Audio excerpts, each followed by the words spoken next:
Good evening and welcome to All Four Wins Football. We are back. It's the second Monday show on the second week of 2026. And my goodness, it's all kicked off in the WSL for the second half of the season. We're going to be going all the way around the grounds and we will be back on the other side of this. A little bit like a West Ham player when they thought they'd been subbed off, but they haven't really.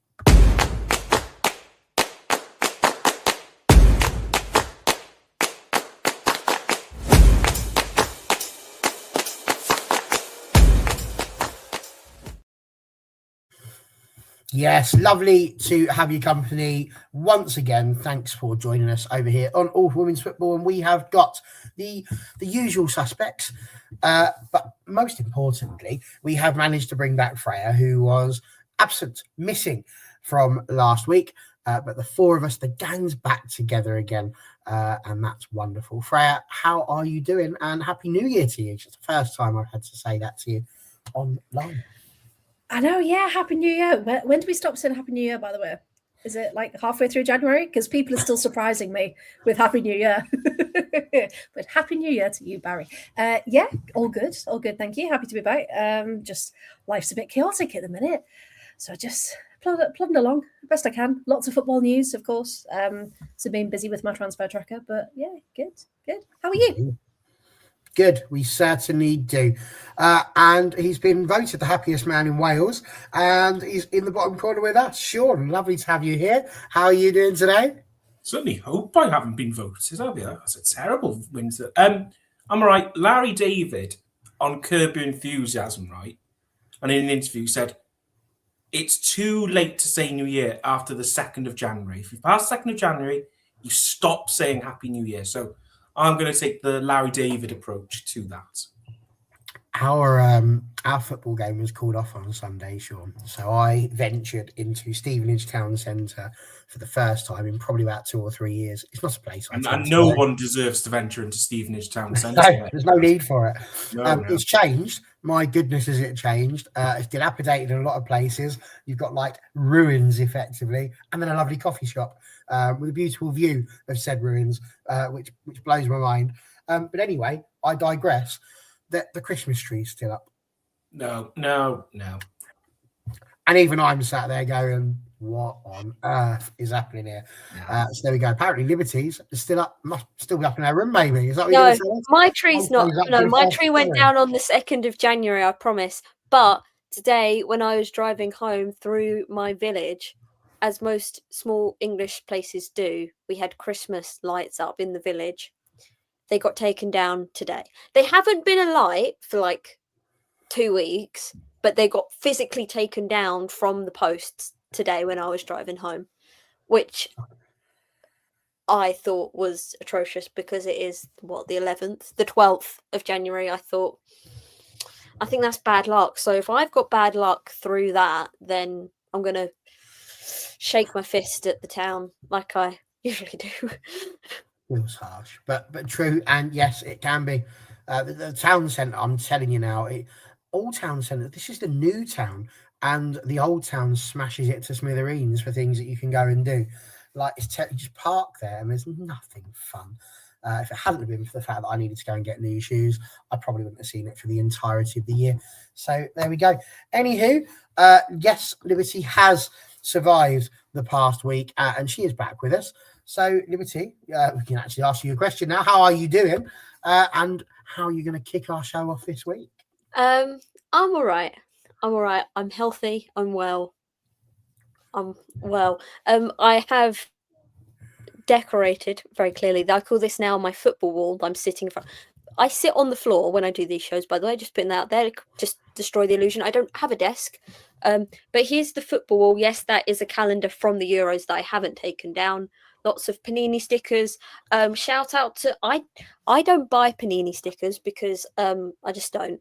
So all those Poland ones have come from friends, and all those ones on the other side, that's for Laura Frygang ones, those have come from my friends Tom, Beth, and Jamie at some point. And there's also a handmade Lewis FC Sophie Whitehouse sticker that Lewis fans made couple of years ago, obviously before she left for Charlton, that is also there.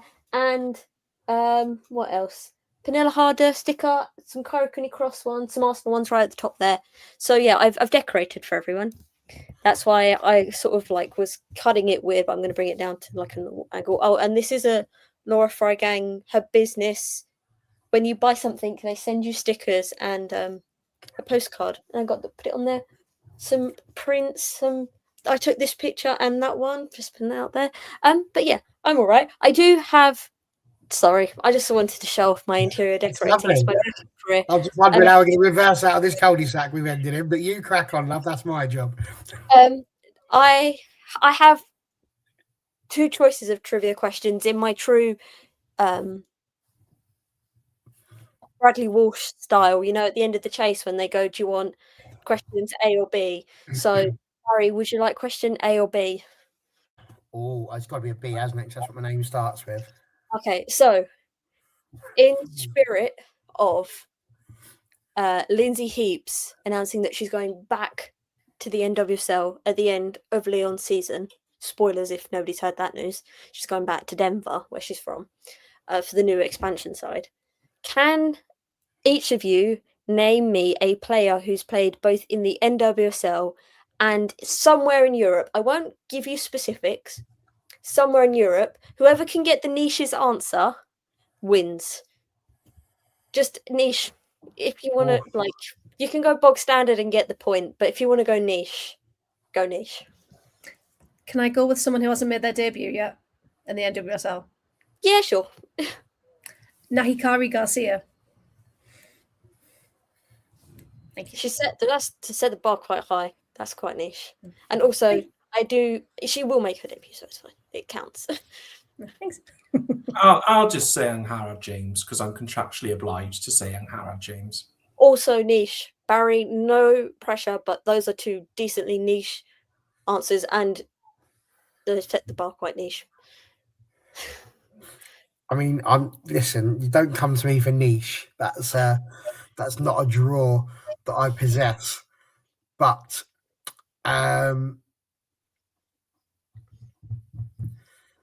was it? It's not really niche. I want to come up with a good one, but I don't think I'm going to. I can't say Mark Skinner because he didn't play. That would be quite niche. I'm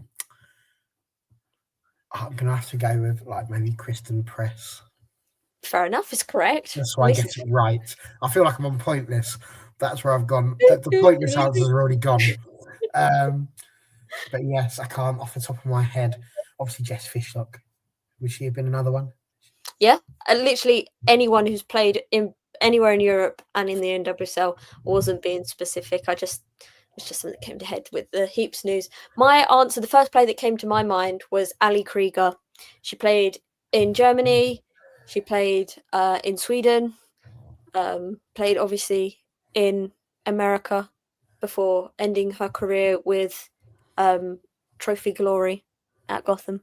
So that was the first one that came to my head, in case anyone was wondering. Some very good answers in the chat as well. Yeah, that's my trivia question. I'll save my other trivia question for another day because it was also quite niche, and I've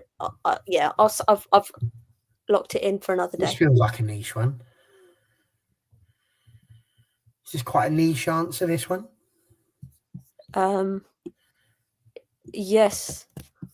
So niche that. Oh yeah. Had to when you have to Google someone to look at their face to put two and two together.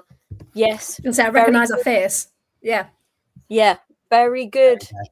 Played for Portland Thorns, Gotham Rain, and then Montpellier. Very good answer. That is very good. That one wins the chat then, I think. On that one, congratulations. I've lost, but that's absolutely fine. I just getting a right answer is an absolute win for me. That's where I stand. It's up to these two to be the intelligent ones, and ever they pass the test. Well done. You can be back. I thought you were including Liberty in the intelligent ones. You were talking about three of us. I was actually calling them all three. Two. You two. Okay, fine. Sorry. You two clever. Me was ready to take offence there. Sorry. knock the fence back in. All is well. Right. So much to talk about. We are going to kick off with the WSL because obviously the second half of 11 games are underway. Week 12 in the record books now. And an interesting weekend, I think it would be fair to say. We're going to look at that. We're going to talk a little bit about some of the transfers that have been going on across the world. We're going to talk a little bit about why it is that just because one club dominates a league, it doesn't necessarily mean that that league is poor. And no, we're not necessarily still talking about the WSL on this one. We might mention the A-League as well and pop around any others depending on time and where we are. But for the moment, let's kick off with the WSL, and where else to start other than Manchester City, because they won a bit of a tricky one. You would have thought it could have been. It didn't turn out to be that difficult at all. Man City winning 2-0 thanks to Caroline and Viv Miedemar. I thought this was a bit of a shame, this game, because City won 2-0 and Caroline took the lead. There was a really interesting goal that could have levelled it up that didn't.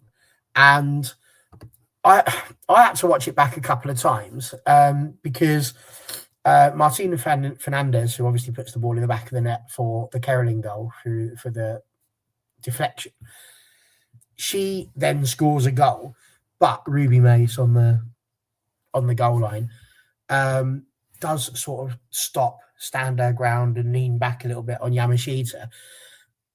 I just sit there and think to myself, because she's pushed back, is that enough to disallow the goal? I don't think it would have made a huge difference to the entire scoreline, but who knows? You never know. These sort of things could have happened. So Freya, City Everton 2-0, probably well deserved. It keeps them 6 points clear. But yeah, where did you stand on the game, and what did you think about that little moment after the first goal? Yeah, it was. City dominated as usual. I think it was probably harder than they would have expected because Everton are a good side. They can put up a decent performance. I do fully think that goal should have stood. That was not a foul. And goalkeepers do need to be stronger and they need to be tougher. It's very much a case of we see some challenges that are like, oh, that was a bit naughty. But that one wasn't it. It was literally a slight push and, you are pushing and shoving in the box. But yeah, Yamashita literally fell over.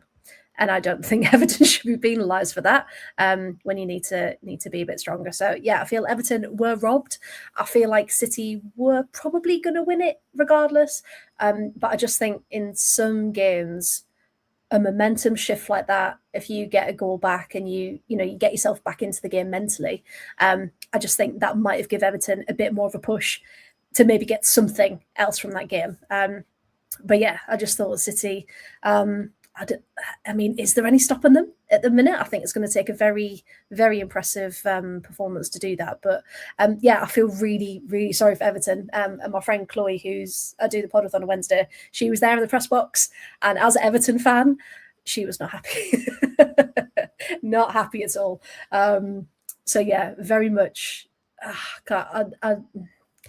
It's not a conversation we're going to have about VAR and all that jazz, but I just think it should be a case of the ref needs to call that better because that shouldn't have been called as a no-goal.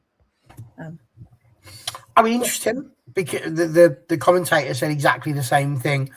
The pundit, that is, saying that it was probably should have stood.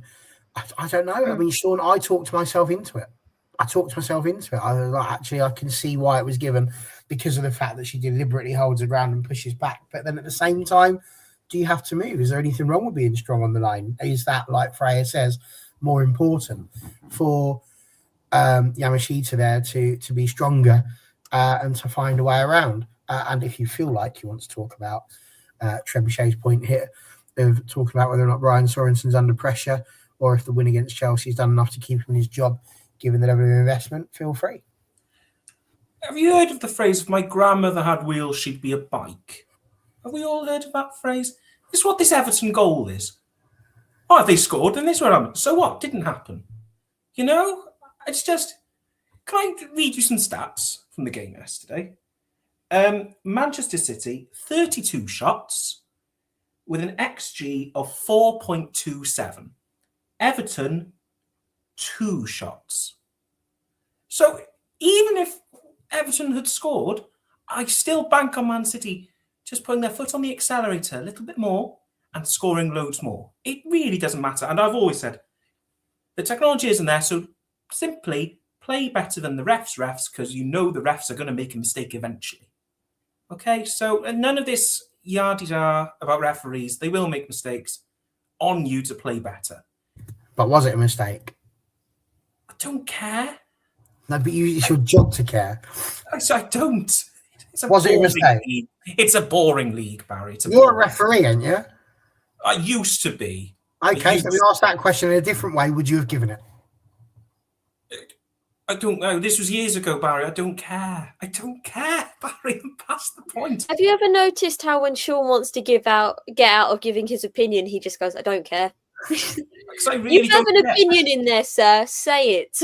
And when it comes to Aston Villa Brighton later, I don't care. Because it's a boring league. Imagine it was against Brighton. Yeah, we can go back to that Man United offside against Brighton, but I don't care about that either because the refs make mistakes. Anyway, where am I going with this? Man City would have trounced them if they merely got out of second gear, is what I'm getting at here. I think Bunny Shaw could have had a hat-trick. Miedemar could have had a couple more.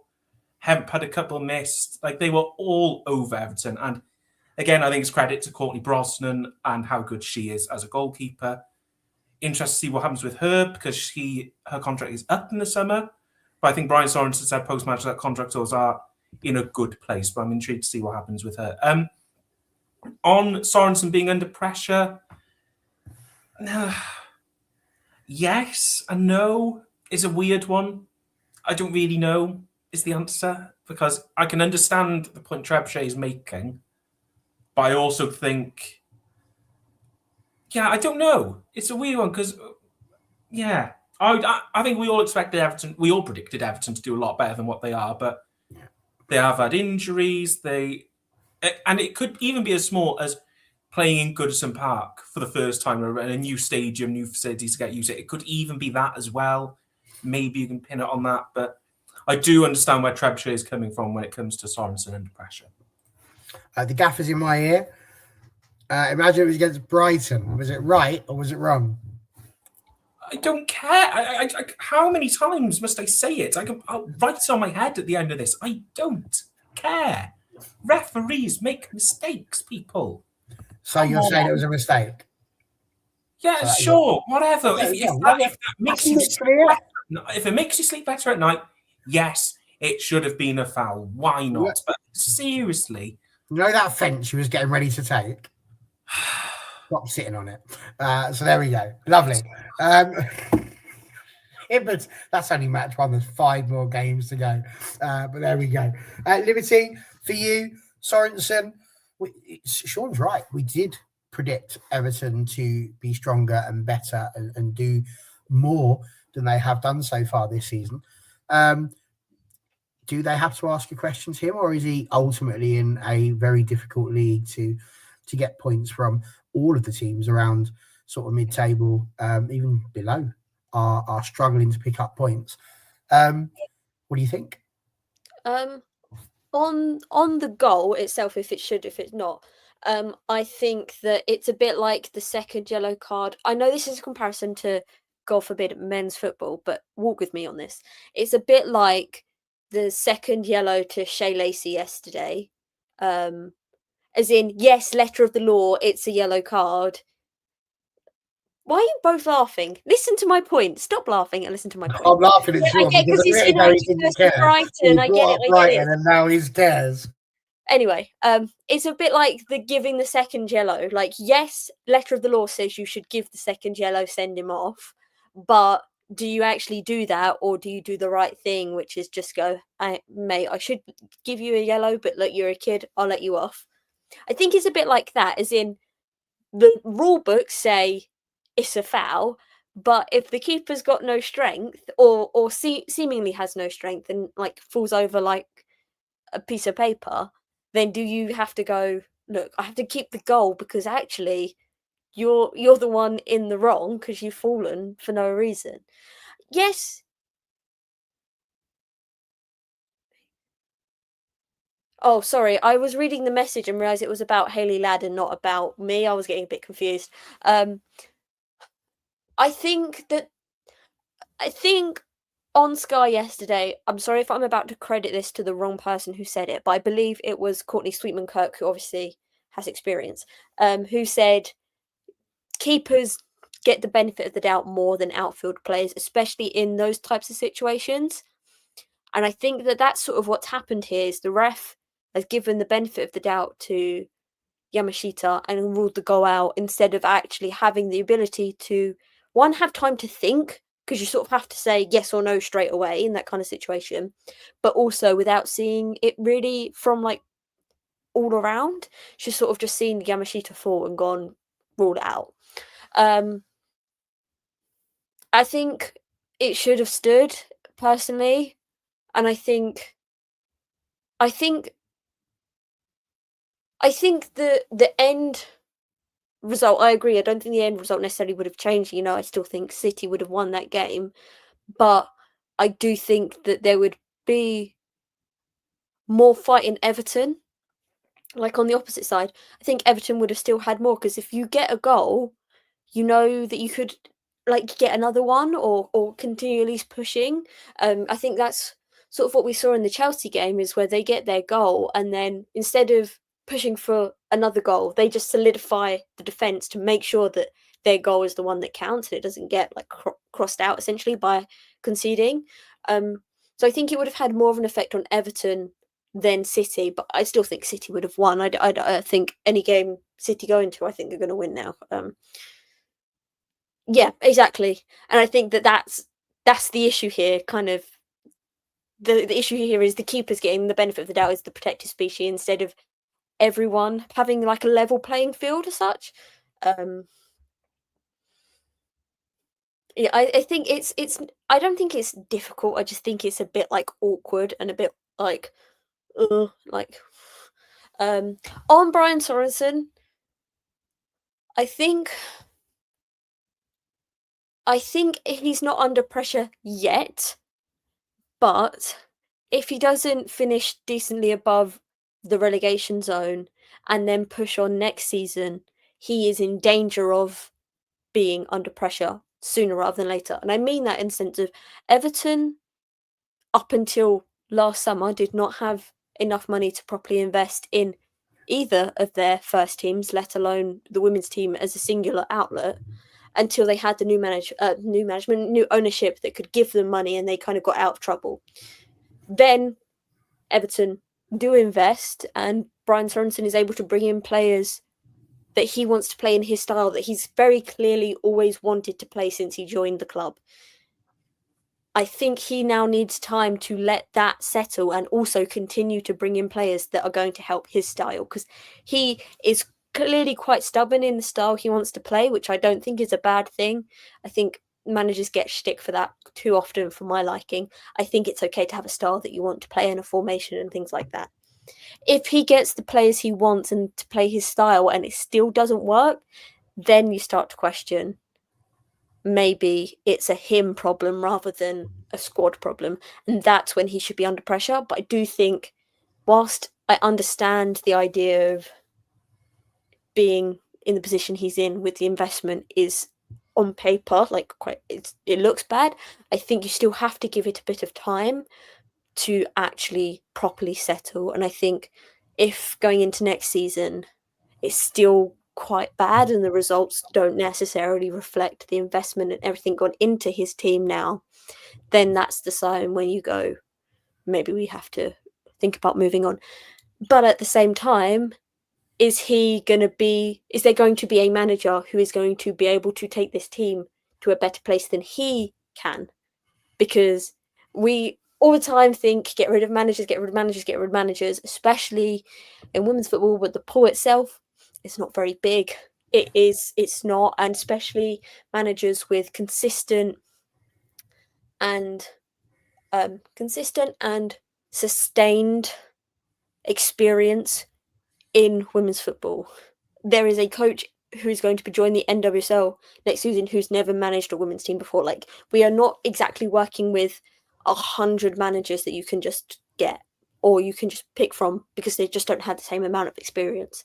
So I think that also would have to play a factor in Everton's decision, but I also think that has to play a factor in like every single club's decision if they want to get rid of their manager. Like, who else can you pull in who is going to do a better job, because the pool itself that you're pulling from is limited and you're competing with hundreds of clubs around the world.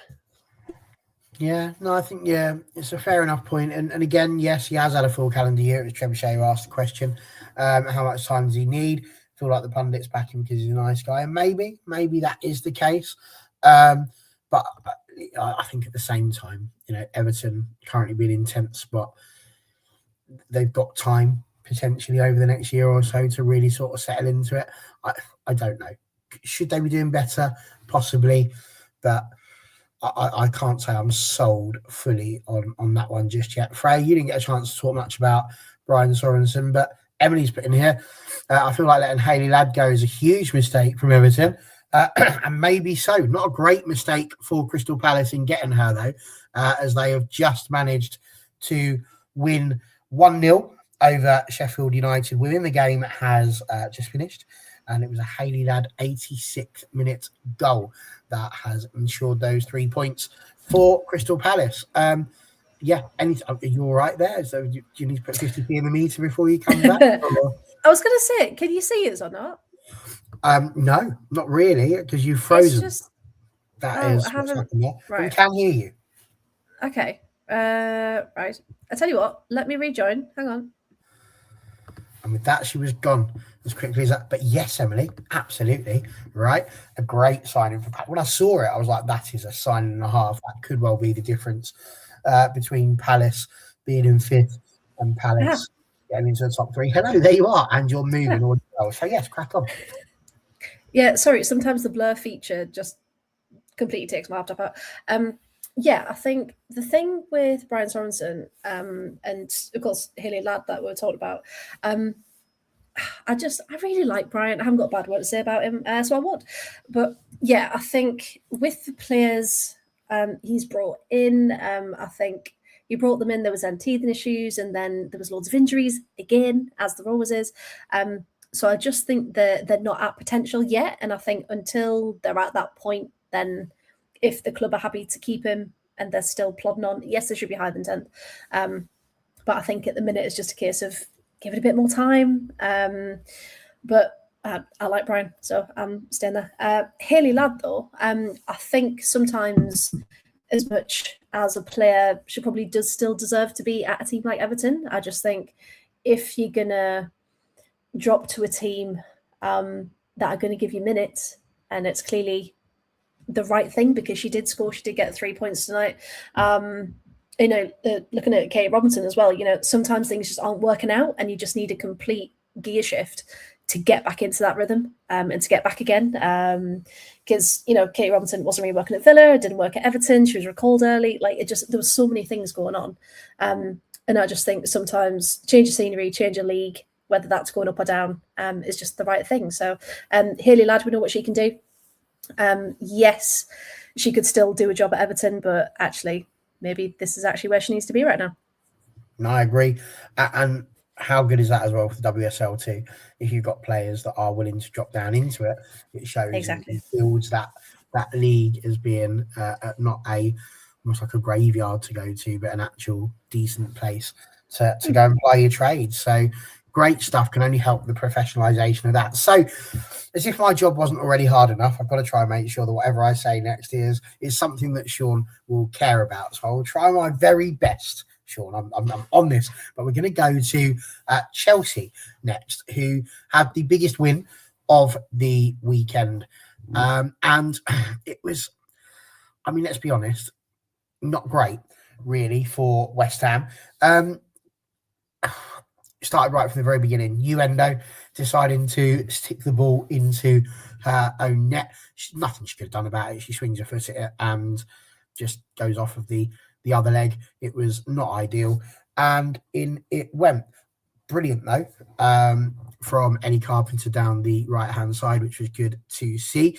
The second goal, Lauren James, unbelievable, really. What a decision from the goalkeeper to just keep hold of it. Like, you can see Lauren James is running at you, and at no point is there any panic, nothing in her mind that makes her go, maybe I should pass this out wide. Just if I hit it, it will magically go through her body. It was possibly the worst decision since McDonald's decided to put the filet fish inside a burger with an actual burger. Can you believe this is a thing? Surf and turf. I looked at it to go, what is... No, not even I will try that. And I will try most things. Sean, terrible start from West Ham. Chelsea were likely to win anyway. What did you make of the whole game? I also think it was important for Chelsea to pick up where they left off before Christmas break with the 9-1 over Liverpool. I thought that was a tone setter, but for them to then pick up a 5-0 win, I thought, oh, you know what? That's actually really important for them to get in that habit of scoring a lot of goals in a game like we know they can do. So, and again, you can only play what's in front of you, and I'm sure the new West Ham manager is great. Obviously, she's won titles in Italy. She obviously knows what she's doing. My suggestion for her, get back to basics. If you know your team can't play out from the back, don't force them, because quite clearly, you can't do it. That first goal, I mean, the own goal's an own goal. I think it would have been... A Chelsea player would have scored, regardless of if West Ham may turn in or not. What Shemek is doing for the second goal, I have no idea. Third goal, defence all over the place. Baltimore's first goal, brilliant. Brilliant finish, but could have closed them down quicker. And then the fifth penalty. Yeah, it's just... is she asking them to do too much from the... Look, their season's not going to be defined by a 5-0 loss to Chelsea. That's not what I'm saying here. That it was, as we all say, it's most likely going to happen. But you can still set a tone. You can set, right, this is where we need to be, and we're going to build off this level. But I think the level was so far down. And the whole Estelle Cascarino earring instance is such a small detail in a bigger problem. But it goes back to everything about West Ham yesterday was amateurish. And that's on the pitch and off the pitch. And it's a big job for Guarino to do. Do I think she can keep them up? I don't know, because I kind of... As terrible as the Liverpool game was, and I'm sure we will get into it, I saw more bright points in the Liverpool performance than I did in West Ham's performance yesterday, even when both teams weren't great. So a lot of work for West Ham to do, but I think it was an important win for Chelsea. It was a very good win for Chelsea, and you mentioned the goals towards the end there. I mean, it was 4-0, I believe, at half-time, and I mean, again, Joanna Rytting-Kaneryd has been superb, Liberty, for Chelsea. She has got a heck of a kick on her, and she was instrumental, really, in some of these other goals. Alyssa Thompson scoring. Her shot initially, which bounces off the bar, is quite something. But yeah, Alyssa Thompson, when she just shoots and it flies wide, it wasn't even remotely on target, but lands perfectly for Alyssa Thompson. What did you make of that? And of course, as we say, Sandy Baltimore, that fourth goal, nobody's saving that. That's an absolute rocket right into the top corner. And we'll get to the penalty when we talk to Freya. But yes, the game for you, what did you make of it? Yeah, I agree with Sean. Chelsea needed to pick up where they left off, and they did. I think they'll be quite happy that their first game back was West Ham, because it was it's easier to pick up where you left off if you've got a similar level team against you. Like it's not like their first game back is City or anyone like that. I think that Chelsea, like, people have this.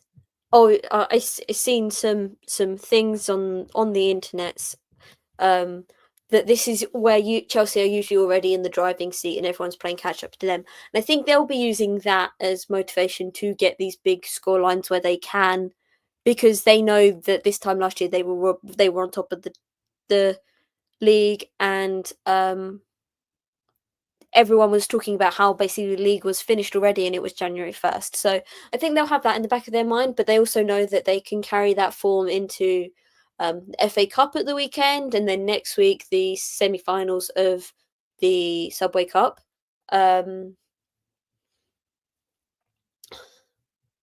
think that Chelsea also showed that they are not reliant on certain players yesterday. Obviously, Kira Walsh was out, so you have a different midfield, which is slightly different to what we've seen from Chelsea this season because Bonpastor has played her quite a bit. So to have a different midfield starting was quite welcomed, quite refreshing, maybe, depending on where you look at it. But yeah, I think it was mainly just starting back up where they left off, getting players confident again, confident in the sense of it wasn't a one-time thing. This Liverpool game wasn't the only time they're going to score big, not as in confident as in like they were like unconfident, but like confident that they could continue that as such. The Baltimore finish is great. I'm not going to comment if I think it's penalty or not because honestly, haven't seen it. I've seen all the other goals but that one. So I'm not going to say if I think it was handball or not because I haven't seen it. Would not be fair. So please don't ask me because I don't have an answer. I don't know. On West Ham, and I said this yesterday, and I'm going to repeat it because I think it's true. Just because you get a new manager doesn't mean that the confidence and the belief of your squad is suddenly going to improve. If your team is at rock bottom, just because you bring in a new manager doesn't mean they're going to go, oh my God, we're saved.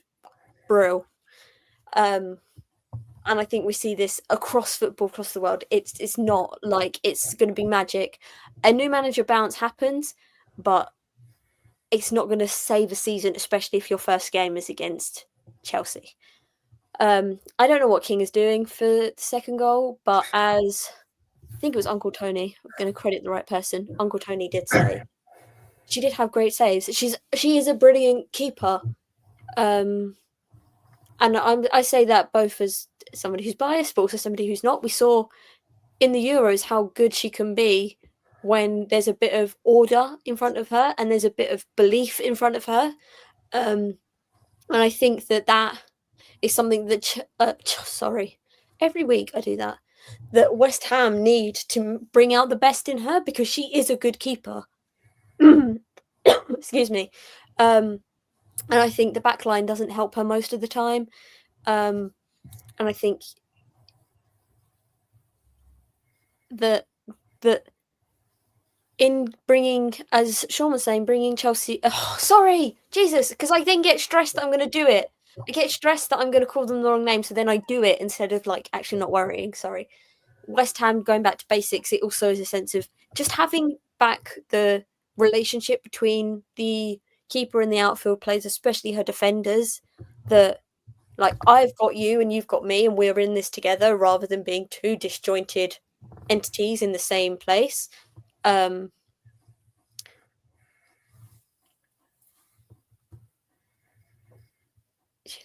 Yeah, but she is, but like, well, one, do you see a better keeper at West Ham? Because I don't.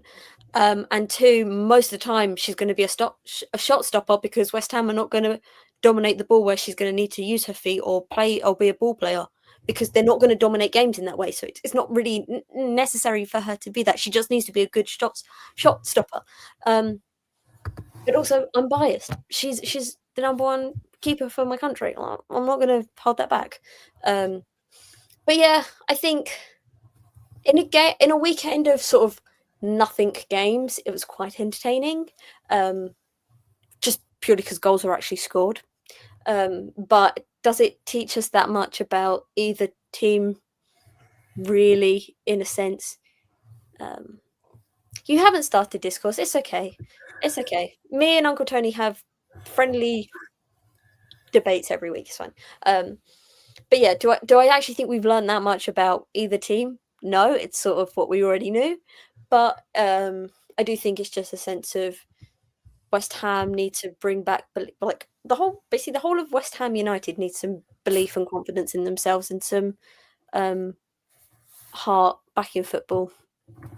And it's gone. I don't know where it is, but it's not in East London. Yeah. No, it's a very interesting game, and Freya, we've spoken about 4 of the goals. That there was a couple of controversial moments. The actual penalty that Sandy Baltimore took, very good penalty, puts the goalkeeper the wrong way. You know, there's no questions about that. Not in a million Sundays, and I deliberately haven't asked Sean this question because referees will make mistakes, as we all know. But that's not a handball in a million years, is it? That's not a handball. It's rephrase that. It is a handball because the ball blatantly hits her in a position that would be her arm. But I think when a ball is being kicked at you at, I don't know, what, 40, 50 miles an hour at close range where you are there, and you're just doing the very best that you can to make sure that you still have a stomach left by the end of this. So you move in as you would do when a ball is coming towards you, and then it hits your elbow of your arm, which is here in your core. If your arm's not there, it's just going to hit you on the chest. It's not like it's in an unnatural position. For that to be, and the ref had a really good view of it, to give that, and you're losing 4-0. I mean, that's a bit harsh, isn't it? It's ridiculously harsh because you're absolutely right. It wasn't as if, because it was a C, wasn't it, whose elbow went off. And fair enough if her elbow was out here, or it was like if it was, you know, in a natural position, but you're absolutely right. She was the ball was coming at her and she literally went smaller. It wasn't as if she could do anything with that. And I know technically, you know, if we had a referee handbook, I'd love to read it. But at the end of the day, it wasn't, it just wasn't like she couldn't have physically moved quicker to get out the way. She couldn't have made herself any smaller. In fact, she was probably the smallest she could have been. So yeah, I just think that was incredibly harsh. And I do think sometimes maybe the reaction from the crowd makes it seem a lot worse than it is. So maybe not that refs will bow to that pressure and things like that, but I think if you've got that end of Kings Meadow being like, oh, handball, and like all of these shouts coming out, maybe that got in the way of it as well. But yeah, I feel so bad for West Ham because shambles of a game, really. And to then have that being the 5th game and that's how you end the afternoon, you'd feel really hard done by. And like Trebuchet is saying there, like if the players aren't appealing for it and they don't see an issue with it, why then force something just because? I don't know. But yeah, that's when you really want refs to understand like the nuances of the game, because yes, it technically was a handball, but was it getting in the way of anything? Was it, you know, offensive to anyone? And no, it wasn't. Something that was getting in the way, Freya, was an earring. Now, yeah. I've got such conflicting thoughts about what's happened here, because there's a part of me as a teacher and a PE teacher that sits there and goes, well, she shouldn't be wearing bloody earrings in the first place. Like, I mean, surely somebody's ear's going to come off eventually at this rate, even with a little tiny bit of tape on. It's not going to make a difference. But then you hear she's worn this in countries across the world, played football with it.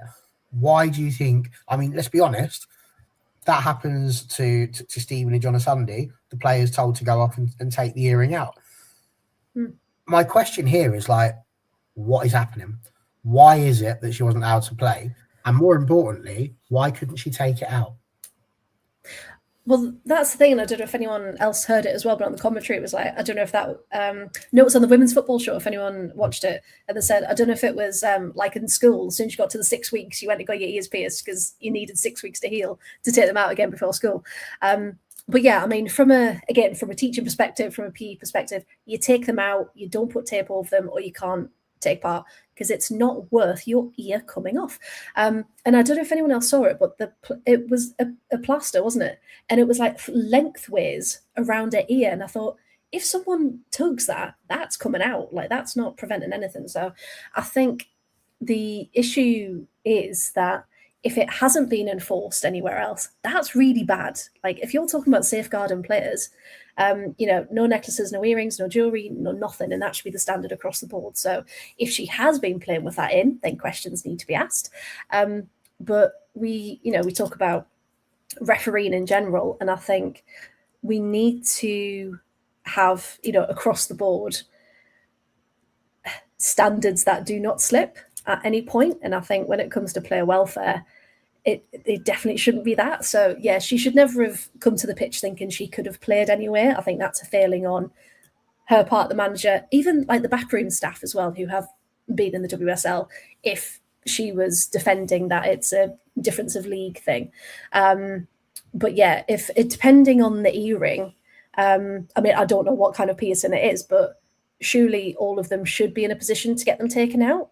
And I don't know, that comment there, the type of earring needs to be surgically removed. So does that mean that we could potentially have a player who's at a club who won't be able to play?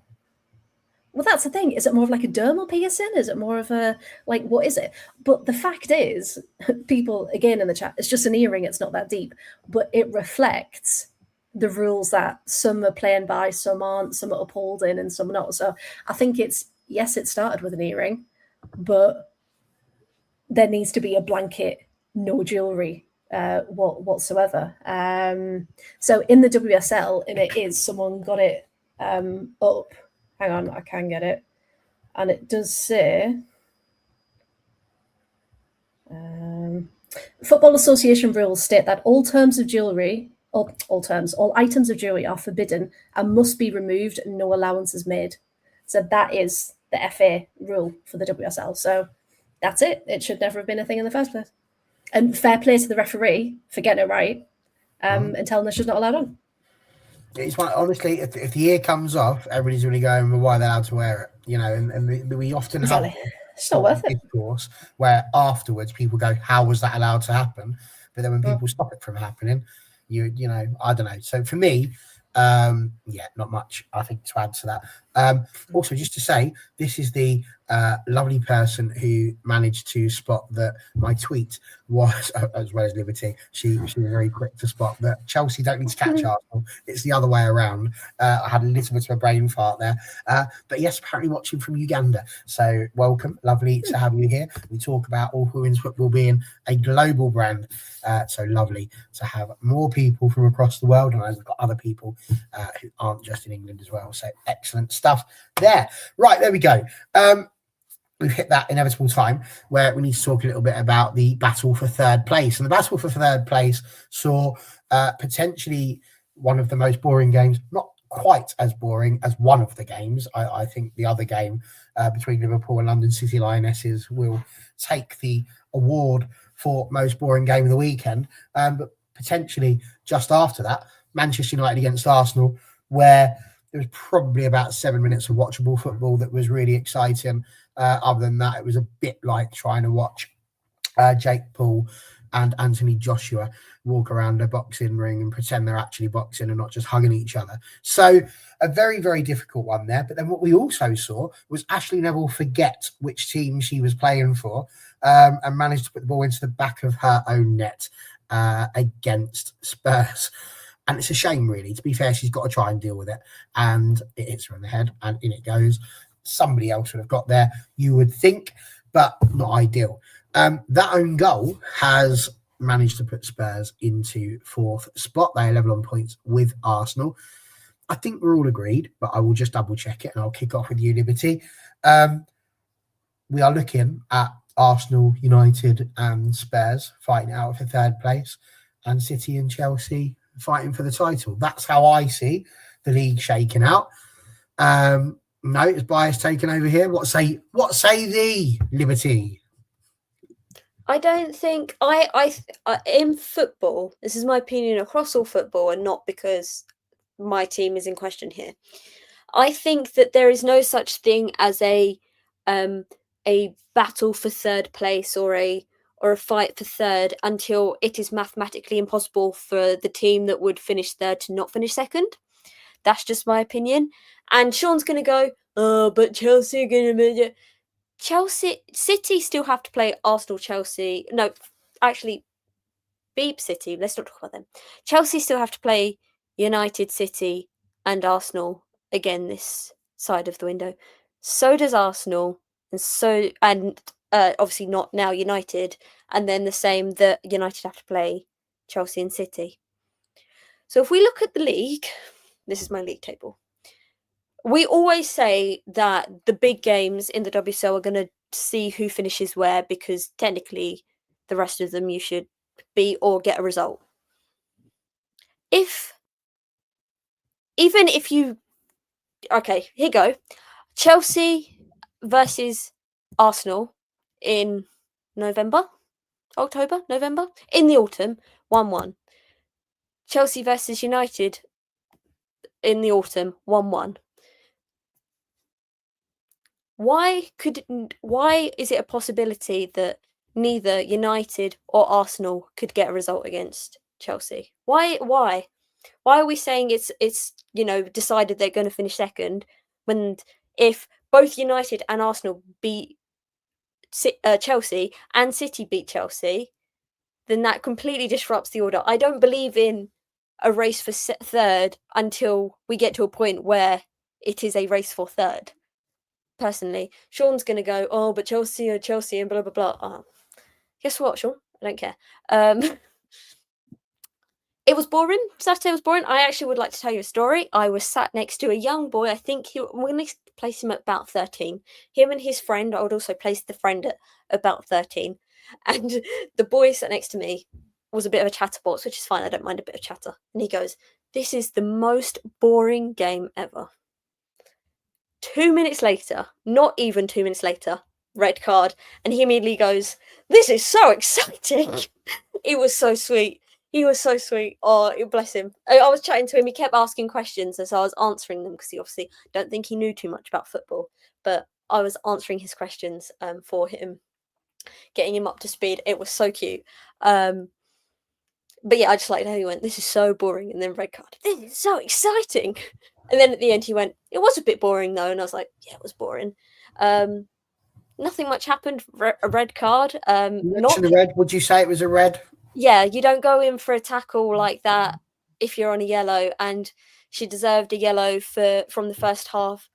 I can't recall why she physically got the yellow, but there were a series of moments in the first half that sort of accumulated to deserve a yellow.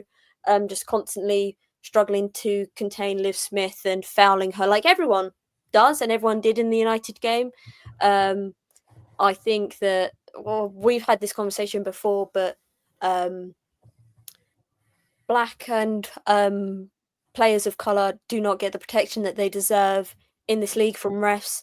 If a player is being flipped, like literally flipped on her bum consistently, why are you not calling fouls in favour of her? She was not giving anyone an inch, and it wasn't a good look.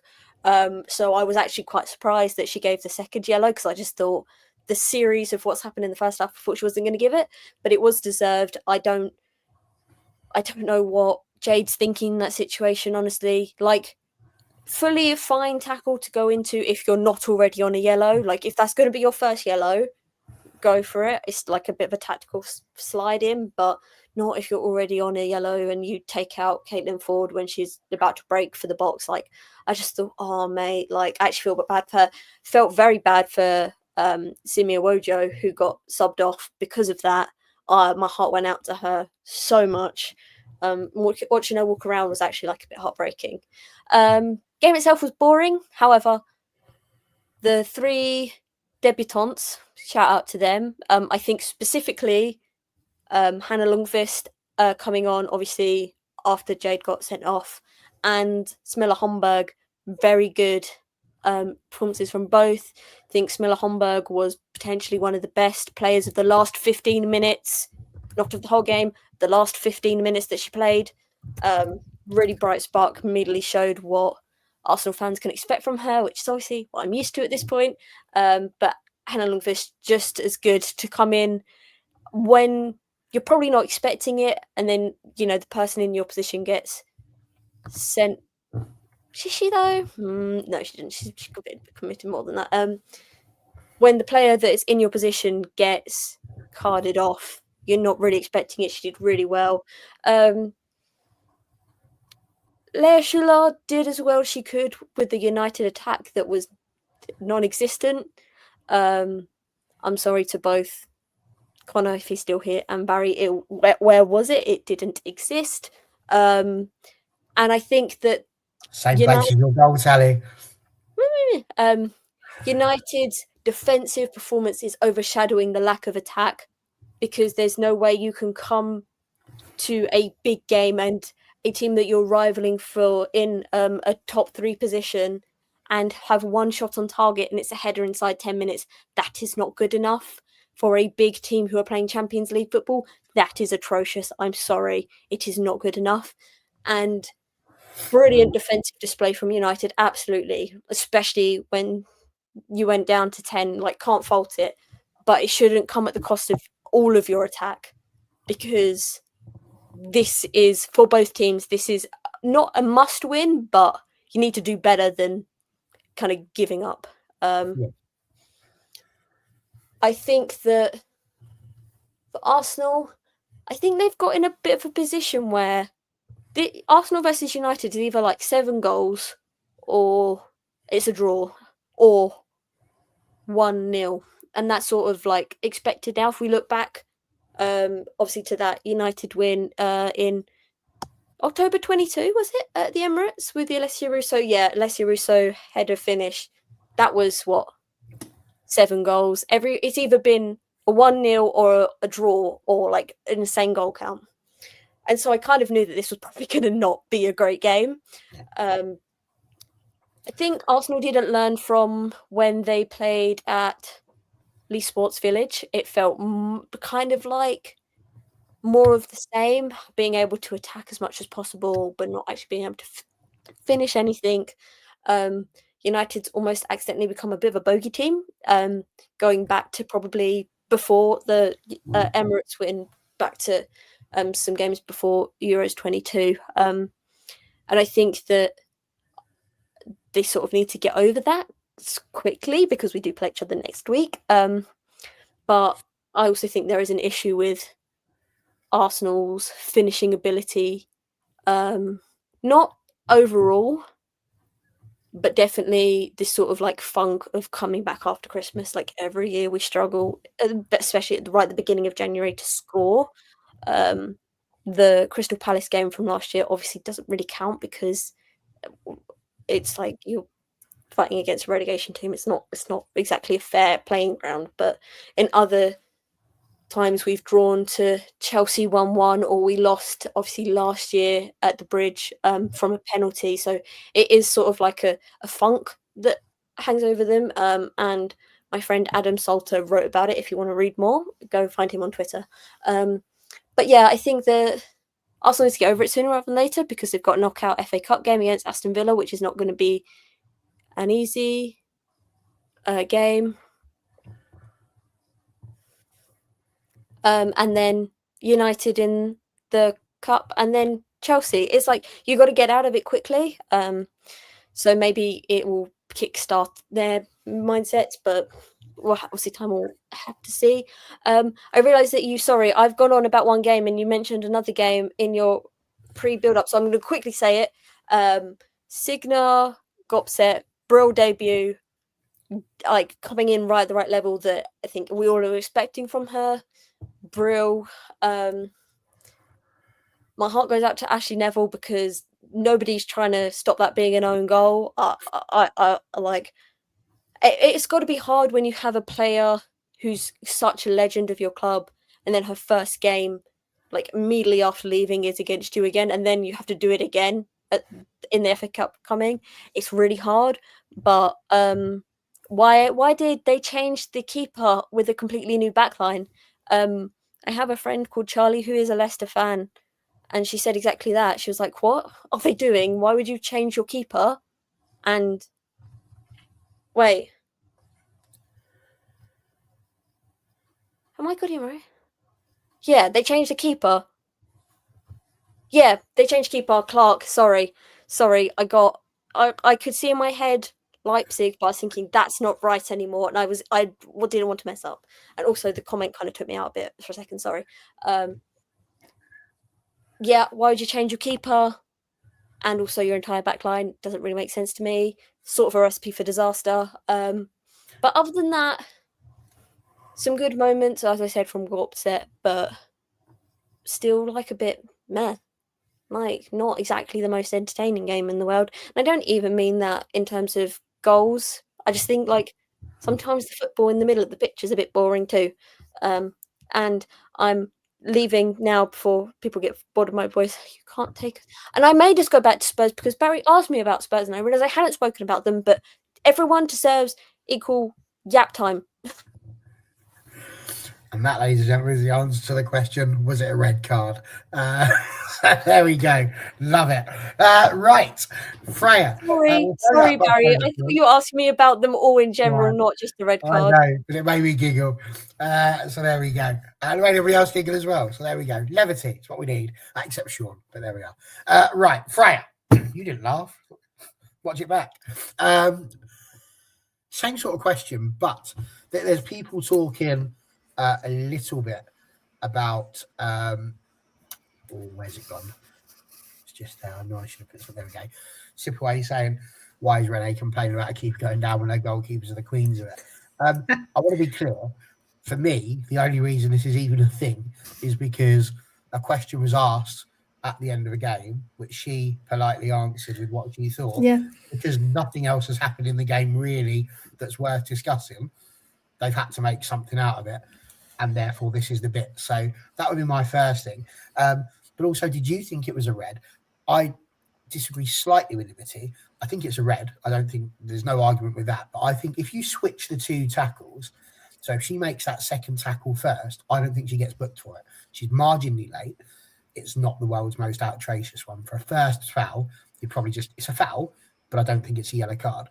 And then if the first foul is second, that would then have been the first yellow card. I think because she's got the yellow, you're always going to get sent off for that. So what say you on that? And of course, the fact that Spurs are not looking like they're going anywhere away from this battle for the top three. Now, I think the goalkeeper thing was quite funny because they all do it, don't they? Love a tactical timeout. I think it was brought to attention maybe because Tullis Joyce was slightly obvious when she did it.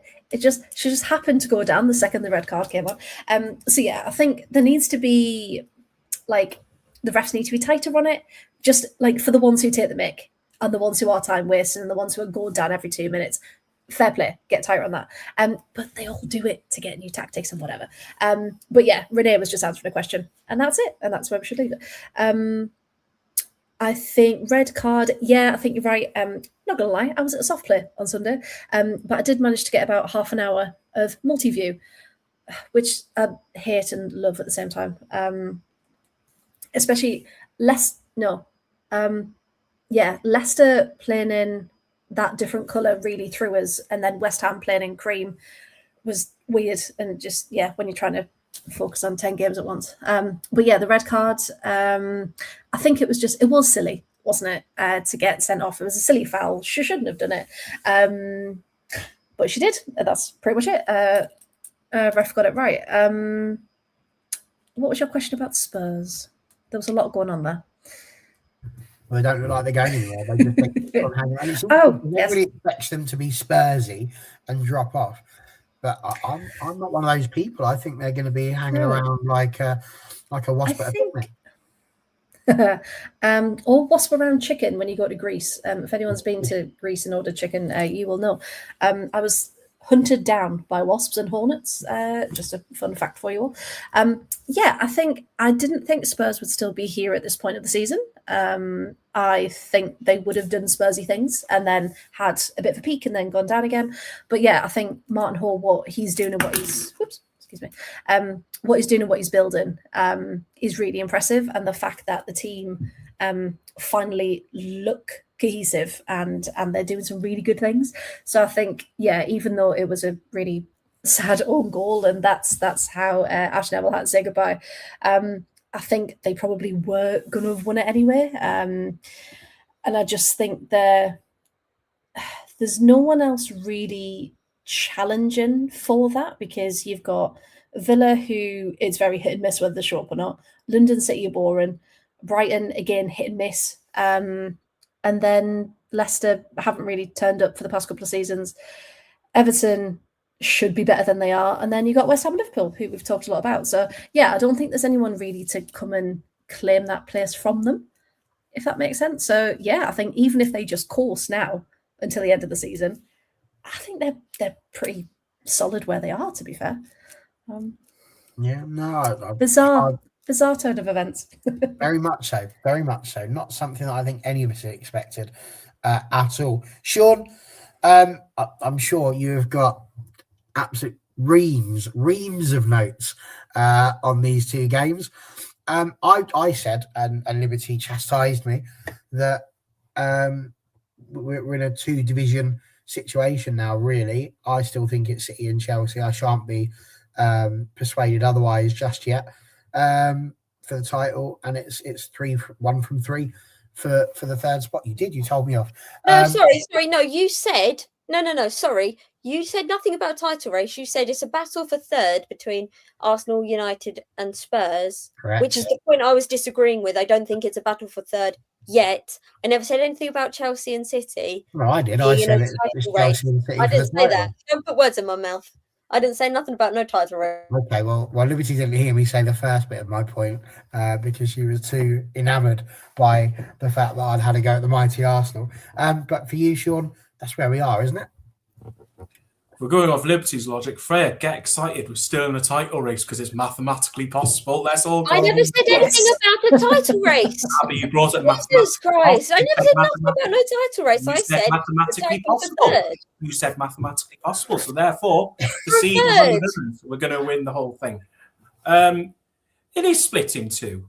Let's be realistic here. And the reason why we're saying it's split in two is because we trust consensus that City and Chelsea will drop less points against the teams behind them than Arsenal and United. Arsenal and United have a tendency to, bottle's too strong a word, but to not perform again in the moments against the lesser teams.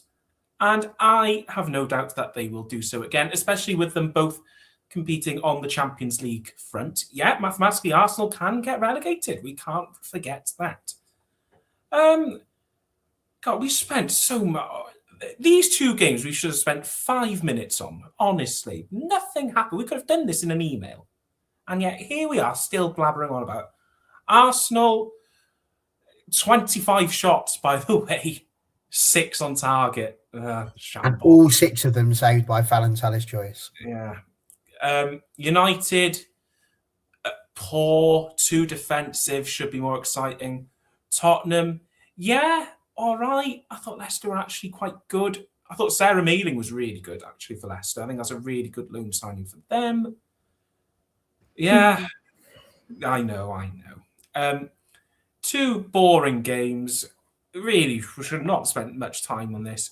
We could talk about Villa Brighton. Do we just run into that one? That was exactly where I was going to go next. Great. Why we come to you last. I know you like to think about my planning. I do think about these things. And I wanted you to kick off with this because Brighton started quite well in that game against Villa. And there's a bit of a point to be made about, Villa and their goalkeeper kicking the ball straight at Sonoda effectively, but not quite straight at her. The intelligence to see where the ball was going to go, moving the way, intercept it, and then a really good finish as well. Brighton had started that one quite well. What did you make of the Brighton Villa game? Because Villa brilliantly turned it round, but without question, you may have expected a little bit more from Brighton over the whole 90. Well, this is the joy of being mid-table, Barry. We can't do anything good for so long. Freya will agree with me. It's rare that we do something good for let alone 90 minutes. I mean, I'll take an hour of good football in a game from my team, And this thing, I feel like I'm going through the motions of Brighton this season. That Gattuso quote, sometimes maybe good, sometimes maybe not so good. We all know what we're on about. This is us. We've got a few injuries, got some new players. I really like the signing of Olaug Fenton from Vålerenga. I think she'll be a really good striker and the replacement for Ajimang that we do need. But yeah, we just lost concentration for 2 minutes and look what happened. Look, we're going to finish mid-table. We're not going to go down. We're not going to go up. Probably won't win the FA Cup. We're out of that silly Subway Cup. It's a nothing season, and I'm all right with that because this league, Barry, is boring. On the serious subject of Villa, though, I thought Lucia Kendall. Is it Lucia Kendall? Lucia Kendall? However you, whatever we. Yeah. It is Lucia. She's good. She's brilliant. Like that's the one. That's the one who's going to break it. Whenever Walsh, Stanway, and whoever that third one in midfield for England is now, I don't know. Whenever that gets broken, Kendall's going to be the one. I'm seriously, and I hope this new signing doesn't mean she's going to play less minutes because I think Kendall's set herself in a position there. The rumour of Kirby to Juve, I mean, I'd be shocked. But if she moves, it's going to be for good money. And I like money. So that's fine. But I don't see it. I can see it in the summer, but I don't see it now. So yeah, we're mid-table. We switched off for 2 minutes and we lost. That is the story of my life. No, reasonable enough. Liberty, again, it was a good game, to be fair. Brilliant turnaround from Aston Villa. And you've got you're shrugging your shoulders at me, Liberty. Is that you on strike now? No, I'm not on strike. I'm going to be honest before you ask me a question. Don't know what happened. I know it finished 2-1 and Villa turned it around in about 2 minutes. But I have no idea. Let me tell you if you want Liberty. Let me tell you. Because I haven't had a chance to watch the highlights and I didn't watch it yesterday because of all the games were on at the same time, if you didn't know. And I don't have the concentration for 4 games at once. So unfortunately, this was the game that had to be. Actually, most of them didn't get my most attention. Tottenham versus Leicester basically was the only game that had most of my attention because I was interested in the new signings. But this game, I have no idea what happened. So please tell me, Freya. There we go. Well, talk to us about how Aston Villa turned it around. Well, sure. Thank you. Well, it started terribly, as you mentioned. Sabs, for some reason, does this now and again. She plays out from the back, just gets the kick completely wrong. I will say, though, that Brighton player's gone out ahead. Sonada, again, like you said, brilliant to think that ball might be going over there. Let me intercept it. So because that was so early on, we thought, is this going to be another Villa where they don't? What are they doing? So first half was awful. Richard Daly came close a few times, hit the crossbar, and then within 92 seconds, in the 57th and 58th minute, it became 2-1. So Richard Daly header, classic, and then Kirsty Hansen rocket into the top corner, beautiful. To put it into perspective, though, I did say to Georgie, my wife, I was like, the 1-2-1 when we got back in from the soft play. And she went, did they score right at the end? I was like, no, they scored like the 55th minute-ish. And she went, and they kept it. So that really just sums up Villa's season.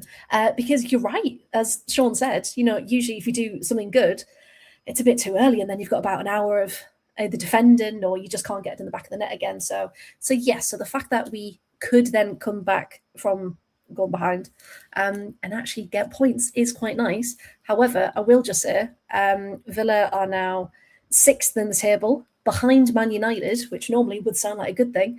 We're on 16 points, United are on 22. So it's literally that's it now. That's the separation. Unless something goes drastically wrong, you've got your top 5 and everyone else fighting for those. Counter argument, Freya. You say something goes drastically wrong. What if something goes drastically right for Villa? Can I chop you off? Positive mindset. Now that is a fan of a non-mid-table club, if ever I've heard. Yes. No, it's just positively. Guys, mid-table. You're having a laugh. You guys don't. I'm like disgustingly positive with these things because I don't see there's much point in supporting a club if you don't have belief. You can be cautiously optimistic, but knowing that it might never quite get there. From the beginning, he came out of the womb with like sad face. No, actually, grumpy face. Like that was him when he was born. I'll say you shouldn't be. Go on. I was just going to say about Oriane Jean-Francois from Chelsea. Where's Villa got this money from? Great. So yeah, rumored to be about 450,000, which apparently is a Chelsea record. What people saying? But yeah, she undisclosed contract and undisclosed fee as well. They're not giving away anything, but people will know her better than I do. But if she is someone that we can bring in for like a Lucy Stan type role, that's what we've been sorely missing, because Sean's right. We've got Lucia Kendall. She's incredible creating in that midfield. We need someone else who's maybe a bit more defense minded and a bit more hold up player minded to try and just get our midfield even better. So yeah. I would like to answer the question, where did Villa get... Sorry, what's making my eye? Really bad timing. Was going to answer the question, where did Villa get £450,000? I call it the Maggie Murphy effect. Well, this is it. She's bloody good, isn't she? She's bloody good, Maggie Murphy. It was like gutting when she left Lewis, but obviously she deserved better than a National League side. But she's like quite good at her job. We do love her. And to just answer that question about, is Gabby Nunez still at Villa? Yes, she is. Funny, but she's been injured for what feels like 10 years. So she is still there, but I have no idea when she'll be back. Oh, Liberty does. Sorry, in the spirit of asking about signings, what do you think of the loan deal for Jenna Niswanger?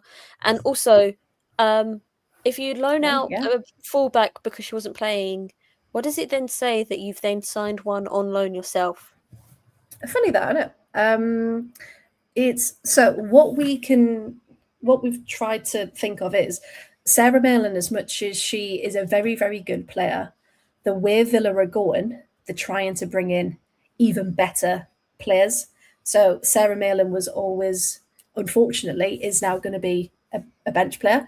She is going to be a squad player. And as much as we do love her, and she's Villa through and through, she had to go to Leicester for minutes because she's also a type of player that she's not going to sit on the bench. I think she's 26. Like, imagine, that's your life now. So yeah, we can completely get it that she's gone. Hate that it's to Leicester, by the way, but also makes sense because her life is in Tamworth, Birmingham. But yeah, bringing Jen and Niswanger in, I thought she was off back to America. So the fact that she turned up in a Villa shirt, I was like, oh, hello. But yeah, I don't know much about her outside of the US national team and things like that. So it would be nice to actually see what she's capable of. And Villa have been able to be very good for Arsenal players who can't get minutes. And this has become the best of them, and we've been able to get the best out of them. So hopefully for Jenna, because it does have an option to buy, doesn't it, at the end of the loan. So if she likes it and if it works out, then that sounds quite good to me, because unfortunately in defence, the strong players we do have, we also do have quite a lot of defensive injuries, and that's usually where they pop up. So yeah, I'm just really excited to see what she can do, really. Absolutely. Listen, the one game that absolutely did not set lights at all was the game that you could potentially argue is the flagship one, as it's on a little bit later than all the others. 2:30, Liverpool against London City Lionesses. They had, and I wrote this down, a massive 9 shots in total from both sides, with a grand total of 0 on target.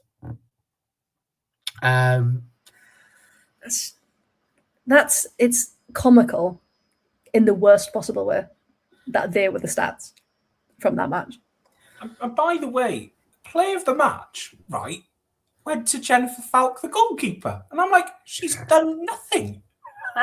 She's had some very good goal kicks. Kept clean sheet though, didn't she? What is she doing? Bergstrom looks good. I thought she was good. And that's it. If we spend more than 2 minutes on this game, I question us as a channel. I don't have. I have nothing really to say other than, I agree. Bergstrom looked good. Funny that I've only ever really watched her play in defence. Then suddenly she was starting up top. I thought what the hell's going on here? But she has played further up before. It's just that she didn't do it very often at Big Hecken. So it was just a bit like, hang on a second. Falk, clean sheet, first clean sheet. Hey, first clean sheet for Liverpool of the season. Debut for Falk. You can't complain too much about that. London City, maybe it wasn't a good idea to change manager. That's it. Well, that's kind of where I wanted to go on this one. In terms of questions for that, is the manager. That is a bit of a baptism of fire to I call it a fire really, although there was no actual fire. What It was fire? like a damp squib. What baptism? What was Well, that? because it's the first game, Sorry, and this is how he walked into. I walked into an igloo. There's no fire in that game. Oh, come on, Barry. You're better than this. Although, good start. Jocelyn didn't ever draw a game, and Ed has come in and drawn a game. So really, that's a new start for London City, Fire. right? Getting the points Awful. on the board.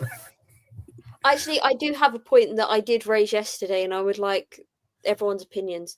I understand that London City were in a away kit / third kit because it was their first game since releasing it or something like that. Except for it really clashed with the red of Liverpool, and it's not a very scientific experiment, and I'm really sorry if it's actually not good at all. But I took a photo of my screen during the game and put it with like a black and white filter to see if the colours in black and white were similar, to see if you could tell the difference. Because obviously I see in colour, so I don't actually know what a colourblind person would see looking at that game. And they were really similar, and I couldn't tell with the black and white filter. Once again, sorry if that's really wrong to do, but it seemed like the only way to figure that out. And I couldn't tell the difference between the two, like doing that. And when we say, oh, we change kits so that doesn't happen, why is that allowed? Because if you were watching it and you did happen to be colourblind, I think you would have had a really hard time to telling which team is which, especially with sort of like overhead angle that some of the what's it called? What's the stadium called? It's like sponsored by a vape company. Totally Wicked, that's the one. Totally wicked. Yeah. Thank you. That sort of like overhead angle they have. But yeah, that's something we can talk about just to make Sean happy. But like, what is the thinking behind that, other than London City want to show off their new kit or want to make a sale? Because the light blue home kit wouldn't have clashed, because it would have been, come up more white if you weren't able to see colour, but the purple came up quite dark. Yeah, I was thinking the same, because I've just had a look, and that is in colour blindness, struggling to tell the difference between red and purple. And you just think, surely someone's thought of that, right? Because it was a lovely shade of purple, but did we need to see it at that point when, there wasn't much between them at all? You're right, yeah. There wasn't much between them in terms of shots on target either. So there we go. There wasn't much between them at all. And therein lies the problem. So there we go. That was the WSL. It is not looking too great for the teams at the bottom, as Sean will tell you. There's not really any jeopardy there. Whoever finishes bottom of this table will play off as it stands against Bristol City in third place, in the hope that they manage to stay. My only question, and it is a one-word answer from all of you: if Liverpool were to finish, if the season stopped now, who would win, Liverpool or Bristol City? Liverpool. Bristol. Oh, you better add City to the end of that, otherwise people are going to get very upset. City, the City part, yes, City part. Okay, like as in like right now, as in like injuries to Liverpool carry over, or like just in general? I mean, if it ended now, and so the players that are injured can't play. Well, because it's ended now, yes. Okay, Bristol, because I think Liverpool are too reliant on Olsen for goals that if she can't play because she's injured, that Bristol would probably win. But I also think that Falk would have a really good performance because I think she's now going to be the starting keeper for the rest of her loan deal. Heck of a one word, that, by the way. Wasn't it? One word. Like supercalifragilisticexpialidocious. Well, I gotta give up. I was trying to, but if I'd have gone Bristol and gone nothing else, I would have felt bad because I had a reason for it. One word to me means nothing. I'm going to give my answer. Never said a word. Liverpool, obviously, from Emily there. Sipaway's gone for City, as has Uncle. And over here, Bristol win on penalties. That would be quite something. But Emily's gone a step further and said West Ham's going to finish bottom anyway and play that playoff. But they're not there now. So that was the rule of the experiment. We'll ask that question again. Don't worry. We'll use it more as we move down. So there we go. We shall see. But excellent stuff. That has taken us through the WSL and just an hour and 25 minutes, almost in the entire. Listen, it was more entertaining than Liverpool against London City. Let's be clear on that. And Arsenal and United, to be fair. So there we go. Right. Onwards to the transfers. It's been a bit mad, really. Players coming in, players going out. They are absolutely everywhere. We could try going through all of them. What's the point? It would be here for the next 7 years. What I'm going to ask you is your highlights of the January transfer window thus far. Are there any, obviously not ones that you might have mentioned last week, but there have been any new ones that potentially might have caught your eye? I was very surprised in some ways to see Hannah Blundell go off to Everton. I think that was a really interesting signing from them, and it will be again quite interesting to see how she gets on. Jennifer Falk, we just mentioned, going to Liverpool, I think is a really big signing as well. And then, of course, as was mentioned, Ashley Level leaving Uni Blackstad, going over through to Spurs as well. To me, these are the big ones. I was really looking forward to seeing Estelle Cascarino play. I thought that was going to be a good signing for West Ham. To be honest, at 4-0, I'm not convinced she would have had that much. You know, it's Cascarino, not Superwoman, who's going on there for that one. But ultimately, some really big signings going on around the WSL and further. So talk to us, any interesting ones, because we've got brand new football clubs, the NWSL. That's a really interesting league to go and have a look at, because there's 2 clubs that are actually trying to build teams from pretty much scratch almost. We've got Boston Legacy, which is going to be quite an interesting one. They've got a centre-back called Kaka, which is great because it's not the Kaka that we'd all know. But there we go. And you try typing it into Google, that's the only person you end up with. It's a little bit annoying. And of course, we've got Denver Summit as well. So lots of teams looking for players. Who's standing out for you, Sean? Yeah, I mean, the Heaps one was sensational this afternoon. And you know what? Playing for your hometown club in their first season, that must be such a rush. And there was a wonderful, wonderful video on Denver's socials where she tells her parents that she's going to be playing for Denver and they didn't know about it. That was a lovely, lovely video. And her send-off video with Leon as well, where she speaks French. It was, really quite moving. So I urge you to watch that. Vedton to Brighton, I've said this, but I think the one under the radar is Bia Zanerato moving from Kansas City to Palmeiras in Brazil. I think could be a really good move, especially with the World Cup coming up in a year and a half's time. I think a chance for her to really get into that Brazilian system, play in Brazil at hyper. I think she could be some sort of poster girl maybe as well for that if she's playing in the league, and she will be really good for Palmeiras as well. So, yeah, those are my 3. And some big ones there for sure. They're talking about shocking. Perhaps that's the sound that he made when the shot came in for that one. But there we go. It was definitely a big one. I am going to get liberty to answer this question in just a second, given that Anna's from Hammarby. What can we expect from her in a Liverpool shirt? But I want to share with you, because I haven't made this live, because obviously Freya's got her own transfer tracker, but I wanted to do one just so I can keep an eye on what's going on. So I have sort of it's not shared with anyone, just to try and keep an eye on what's happening. And some of the names that you get, I found what I think is the best named person. I've actually spent part of the weekend wandering around. I know what he's going to saying say. his name. And the name is Priscilla Chinchilla. Chinchilla. It just rolls Yes. off. It's so Best good. I defy you to say it and not smile. The next time I stub my toe, I'm not going to swear. I'm just going to go Priscilla Chinchilla, and I think I will be smiling for days. And that is somebody who's gone to Atletico Madrid from Zenit St. Petersburg. But there we go. So I love that name. Absolutely. See, other people knew it as well. It's wonderful. Oh, beautiful poetry. Liberty, talk to us about Anna Hosenberg from Hammonby. I hope I've said that right, both words. I know I said Hammonby wrong. I try my best. There's a lot of people in this world.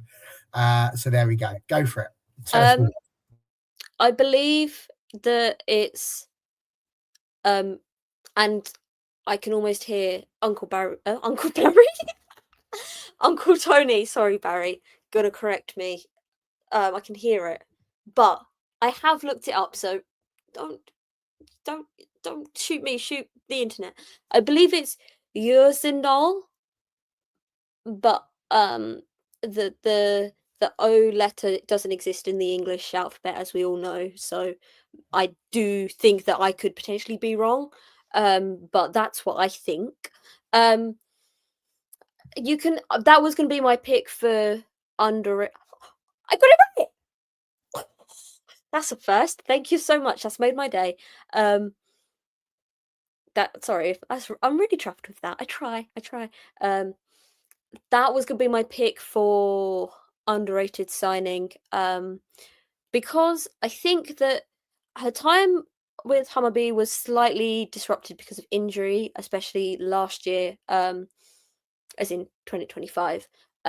She spent a decent amount out, so I think it was slightly disrupted. But I think back to the derby against, oh dear Lord, sorry, I think it's Djurgården, but that could honestly be completely wrong.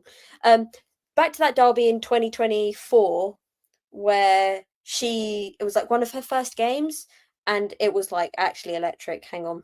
Sorry, I'm gonna have to find it because else I don't like being wrong. So I was trying to find that. You got it correct. I'd like you to say it again now so that we can all actually work out what it was, not the guessed one. I found what the derby was. It was Djurgården. Ursindal. So like you like a Y instead of a J. Is this? Oh yeah, Ursindal. That sort of makes sense with what Uncle Tony's put. Nearly said Uncle Barry again. I'm so sorry to both of you. That I don't know where that came from. I've got 11 nephews and nieces. I am an Uncle Barry. It's just weird hearing it on a podcast. But her first, like that, the derby, she scored a brace after coming on, and she likes to run down the wing. She likes to get as close to the line as possible before cutting in. She likes taking on defenders. She's really brilliant. As I said, probably didn't have as much time that she would have wanted at Hammarby because of injury, but a really good move for her. It's been widely reported she's a Liverpool fan, so brilliant. And there's a if you haven't seen it, Liverpool posted a newspaper clipping, I believe, of when she's like a little kid, and she said if Liverpool had a women's team, it would be the dream to play for them because Liverpool are the favourites, as in her favourite club.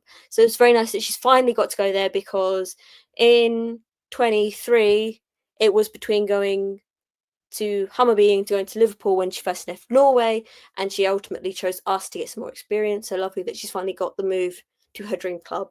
That was going to be my pick for underrated signing, and I've also answered the question, so I guess I should pick another one, but I was going to say Lindsay Heaps for the story of it all and going back, and once I'll echo what Sean said, the video of her surprising her parents is so cute. So because that's already been said, I've got nothing else to say. Fair enough. And yes, it was a very, very good one. Freya, this is, of course, a very interesting Yes. one. And Ramade scoring a hat trick for her last game before going back to Bayern, where she's obviously been recalled from loan. You actually do a transfer tracker on your whole 115 yards. So do feel free to shout that out so that people can go and have a little look at that. But yeah, any that have stood out for you whilst you've been typing that up? So there's quite a few loan deals in WSL2 that have gone a bit under the radar.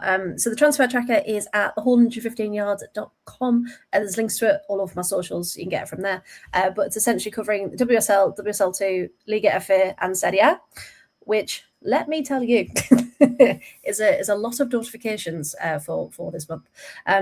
But yeah, so just think about WSL2. They've got, Birmingham City have managed to get Sinead Hopcroft from Crystal Palace, which is a really good one.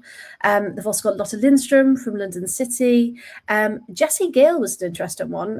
She was, of course, at Portsmouth for the first half of the season and recalled early, and now she's gone back to Bristol out on loan and scored at the weekend. So if people haven't heard of Jessie Gale before, it was really good. So yeah, watch out for Jessie Gale. I know I've mentioned her a couple of times before, but she is going to be a superstar.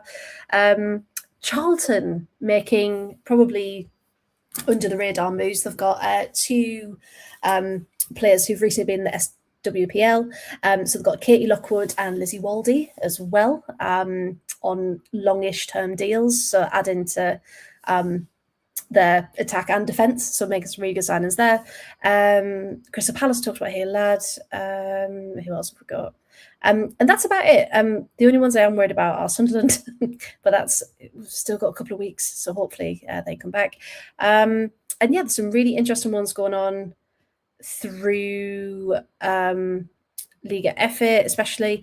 And I was going to mention Edna Amade there because it was 5-5 at the weekend between Real Sociedad and Atletico, and you just thought, how has that happened? But you watch them, and it wasn't even as if one team was like switching off, and then they were just so at it for the whole match, and it was, that's the excitement of this game. But yeah, they announced it was going to be her last game before going back to Bayern. And of course, with who Bayern have lost in this window, of course they're going to bring her back. She scored, oh God, the stats gone, but her attacking contribution to Sociedad has been incredible. So yeah, it's a bit of a strange one that she's been taken out of one league that she's excelling in to go back to a German league that's very different. So it's going to be interesting to watch that move and see how she does. But she's an incredible talent. So yeah, I think I've been looking a bit more at the under the radar ones, but Logroño have been very busy. They've got 3 new signings and a loan player, but they've also lost 4 players as well. So yeah, I'm going to be keeping a close eye. And of course, you already mentioned Priscilla Chinchilla. So there we go. Deal till 2027. Honestly, love it. I absolutely do. Right. I'm starting to wonder if Uncle Dub has managed to steal the notes for how this game is going on, because that is exactly where we are going to move to now. Obviously, the transfer window is still open until the beginning of February. I want to say February the 4th, 3rd. Yeah. Whatever it might be, 4th, 3rd, it was around about there. But yes, so that is very much something that will be rolling on over the next few weeks. But we want to talk a little bit around the leagues. I'm not going to spend ages focusing on one particular league and then going around them that way, but there may be some that you wish to talk about. Now, obviously, there were a few games at the weekend, but some very interesting ones. We'll kick off with Liberty on this one, because I know it's something she wanted to bring up in Liga F. Now, Atletico Madrid and Real Sociedad sharing 10 goals between them, with just a cheeky little 5-5 draw, which is completely normal, as you know. Even Logroño and Levante finishing 3-2. That was a nice tight game. And of course, Barcelona beating not Real Madrid, but Madrid CFF. They bopped them 12-1. A lot of people talk about La Liga as being, Liga F, being dull, I suppose, because it is just Barcelona that win it all. But equally, I suppose it's this, isn't it? Yes, it may not be the most entertaining in terms of title races, but in terms of what you're seeing from the league as an entirety, quite entertaining. And I suppose you could put that not so much on the WSL's door because there are more teams potentially fighting around the top sort of 5, as we've mentioned. But you're looking at a Brighton Villa and a game like that, which Sean himself has said is what the mid-table teams do. It's still quite entertaining. Yeah, essentially, every time Barcelona have a big win in the league, in Liga F, there is some type of tweet from 90% of the time a WSL fan saying, liquidate the league, get rid of the league, we don't have a place for this league in this world. I don't know why everyone's really had a really blokey voice, but that's what I went with. And obviously 12-1 that happened on Saturday, there was a tweet that went around that basically said, I need this league to be get rid of. And I want to talk about it because I think when you have a really, really big team in Europe or in the world and they consistently get big results, people only look at them as the sort of that's it for the league. There's nobody else in the league. It is them and nothing else. And then you get the liquidate the league allegations. I'm not coming for anyone. It just really bugged me that was the thinking. It really irritates me because I think it takes looking literally below the top 3. No, I'm going to say top 2 purely because I think Real Madrid are closer to Barcelona than anyone else. To see that this is a really entertaining league where basically if you have a mid-table battle, anything can really happen. And last season, yes, Barcelona won by a lot. They won early. Yes, Real Madrid finished second decently quickly as well. But there was a battle for third. And in the time of everyone being obsessed with the battle for third in the WSL, there was a battle for third between Athletic Club, and Atletico Madrid that went on until, I don't know exactly, but I want to say until the last couple of weeks of the league season, there was a battle for third until eventually Atletico Madrid pulled away from it. Now they're in the Champions League this season. I think it takes looking below what you're seeing as the big headline to see that this is a really entertaining league. And the same with I don't think they get it at the shtick as much, but the same with the French league. If you look below Lyon, that's it. If you look below Lyon, there's some really interesting and entertaining games in the rest of the league. And I don't think it helps that you can't watch every single game from these leagues because usually the Lyon game, the Barcelona game, the Real Madrid game, the PSG game are on the zone, and that's sort of it. It doesn't help the sort of allegations, I guess. But I do think it just takes just looking low and you get a 5-5 draw, which is unbelievably entertaining. That's got to be peak football. Or if you look at a mid-table game between 2 mid-table teams in Spain, it's probably going to be more interesting than some English games at the weekend. I think it just people get hung up on a 12-1. Which is fine because it's unbelievably stark, but just look below and you probably find something that's actually way more interesting than you realise.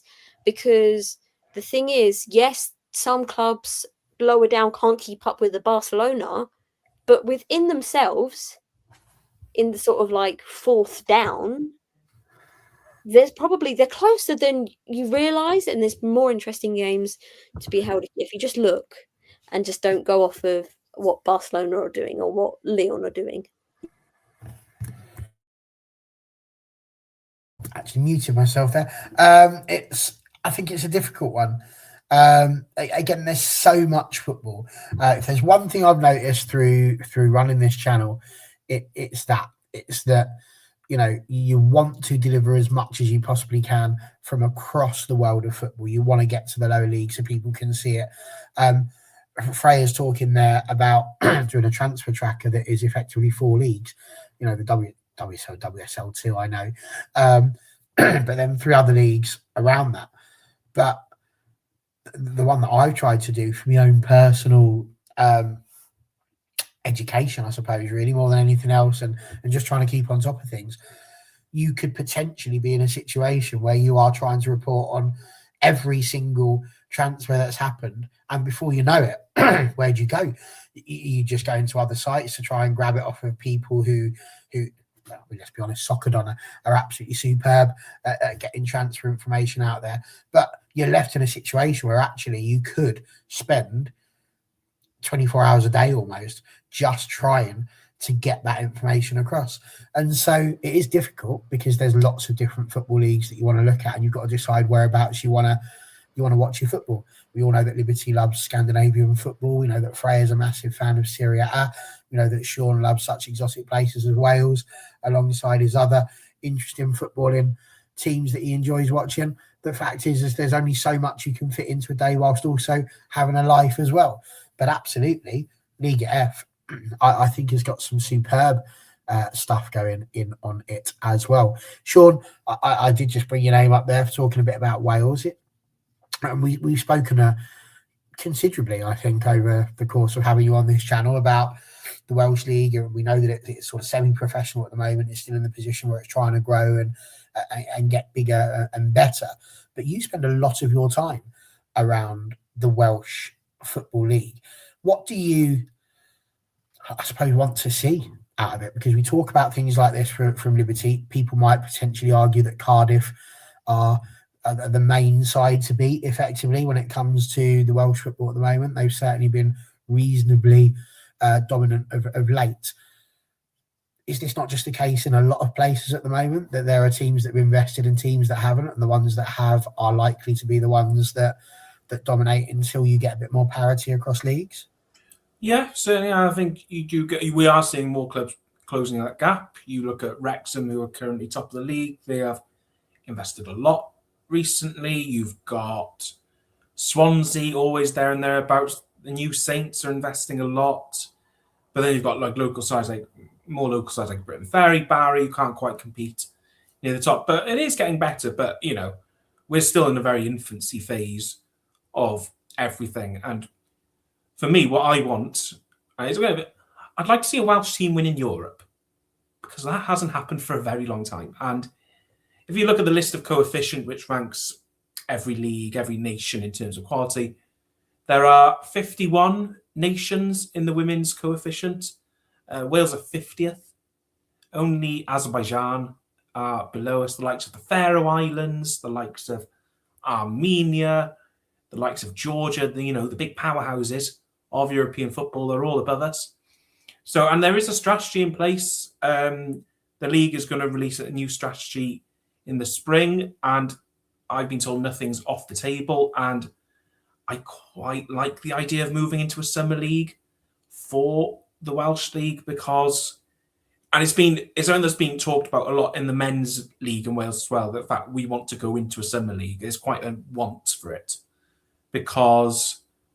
mainly because it'll bring more eyes on the product. The fact that everywhere else in the UK will play during the winter times, but if we had a summer league, the only other summer league is that Ireland. The League of Ireland is a summer league, and the Women's League as well. So yeah, that will be in the no, it's a Champions League. Winners qualify for Champions League of the leagues.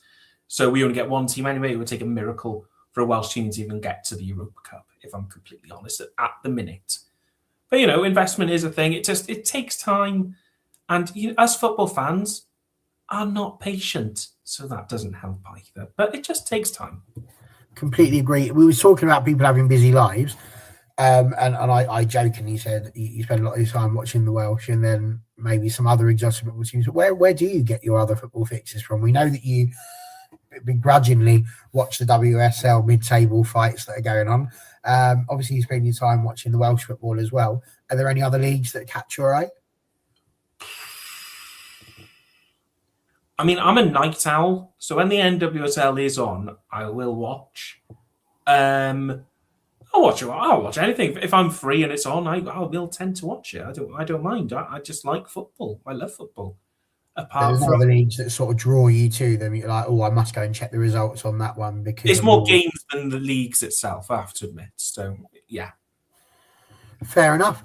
And Freya, I know that as we've spoken about Serie A, what's happening over there at the moment. We haven't had much of an update on what's happening in Italy as of late. I know there's been some interesting results this weekend as well. But yeah, talk to us a little bit about Serie A. And again, where are you getting your global football fixes from? My global football fix. My issue is because I want to follow what's going on, mainly because of the tractor, but mainly just because of interest. I've turned all my notifications on for the club and all of the clubs that I follow. Big mistake. But I will just say quickly about kind of accessibility. There's a real issue, especially with clubs abroad, that they either don't have their own women's account and they share with the men's, and then there's just no updates for the women apart from maybe they get a starting 11 on the Instagram story, and then they forget to do anything else with it. And you're like, okay, well, how are we getting this news? Then you'll find some websites haven't been updated for about 5 years, and there's no interaction. And then you've got some teams have X accounts, but they don't have Instagram, so it's really hard going from one team to another where to find out. Because Napoli, for example, I was thinking, Serie A's been quite quiet transfer wise, and then went on, and Napoli have put their transfers on Instagram, but I haven't seen them on X. And it's just like, what? So you are constantly having to go between one and the other. Same for the games, like we're mentioning, like Barcelona's always on there, all of the big teams. There was a game, I think Saturday, I was like, there's loads of games on the morning. I'll watch the 11 o'clock ones. None of them were streamed. But because DAZN España have the rights and DAZN doesn't work with the VPN, and I think there's about 2 VPNs it works with that you can actually change it. So you physically can't watch anything. And it's like, but if you have a morning free, there's so many of us that will go, I'll sit and watch that. I want to know more about this team. And it's just not accessible. So that's something that grinds my gears. But yeah, so Serie A isn't actually back. The league's not back yet. But the Supercoppa Femminile was on this weekend, the final, and it was Roma versus Juventus. Roma went ahead first. It was a lovely goal by Giuliano. And then Juventus equalised. And then who else but Cristiana Girelli? One of people will argue who is the GOAT, but she is of Italian football, isn't she? How she got the winner, I'm not quite sure. How she knew to do it, but she instinctively did it. Ball was coming in from the right hand side, and she did just a little hop in midair and flicked it with a back heel, and it just completely went past the keeper, changed direction, and it was beautiful. And if there was the perfect way for them to win it, it was Girelli with a crazy back heel flick. In, I think it was about the 85th minute as well. So proper dramatic scenes there. But yeah, Supercoppa winners are Juventus. I think it's 5 times now, I think, that they've won it. There's a big graphic about it. But yeah, very interesting indeed. And Serie A returns this weekend. So hopefully there'll be something shown somewhere that we can keep up to date with it. But yeah, Lazio, who I do follow, don't have a women's social media account, and it really annoys me because I will do it for them. Like I will literally sit and do it. Give me a stream, I'll do it for you. But yeah, so if some clubs could do a little bit better, that would be fantastic. Thank you very much. No, completely agree with you. I think that goes across so much of football, even in the low leagues. You're desperately trying to get information. You get some, and it comes down to people and having the volunteers, of course, as you say, to be able to do some of these things at times as well. But yeah, there's nothing more frustrating than when you've got just complete radio silence on social media because there's nobody to run the account. It's very, very frustrating. I'm being told off by Sipaway, so let me just number one. because it's not until, I believe, the end of the month anyway, around about the 28th of January. So we're a little bit premature on that one. And number two, I refer you back to the issues of trying to cover global football.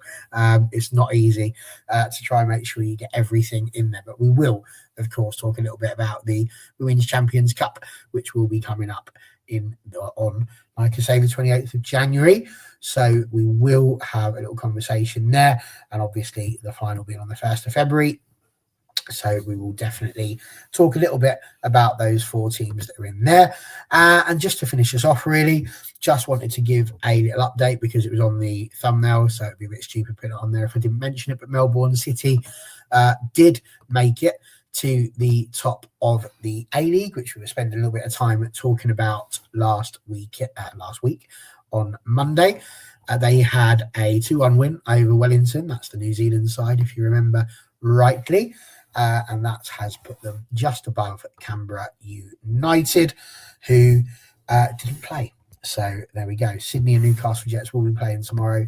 But again, do keep your eye on that one. As I say, it's always on TNT if you have an early morning to look at. But yes, it's really quite close.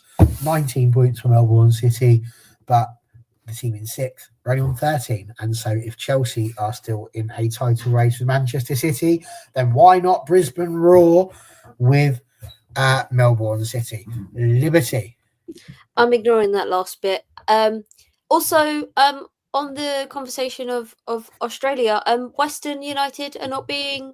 Wait, was it Western? Sorry, we spoke last week, but I always get the teams mixed up. I'm pretty sure it was Western United, yeah. They're not being disbanded across both the men's and the women's teams. They've been saved. Is it Western?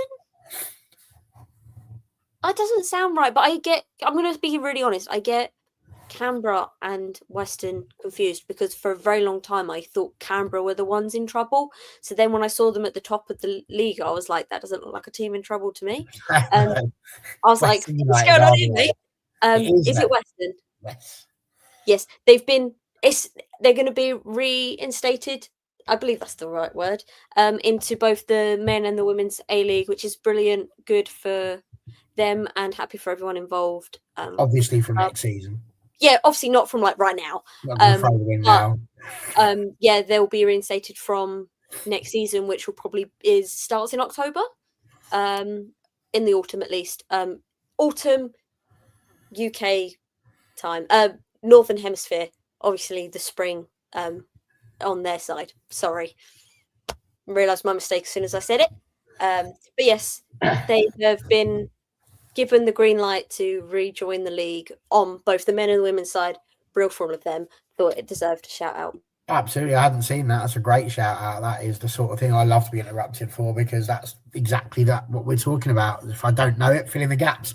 And there are a lot of gaps to fill in. So excellent.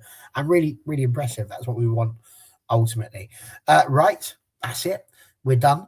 That's another bumper show put into the record book. It's been a pleasure to have you all in talking about the WSL. Of course, the FA Cup is taking place, and that is also on the thumbnail.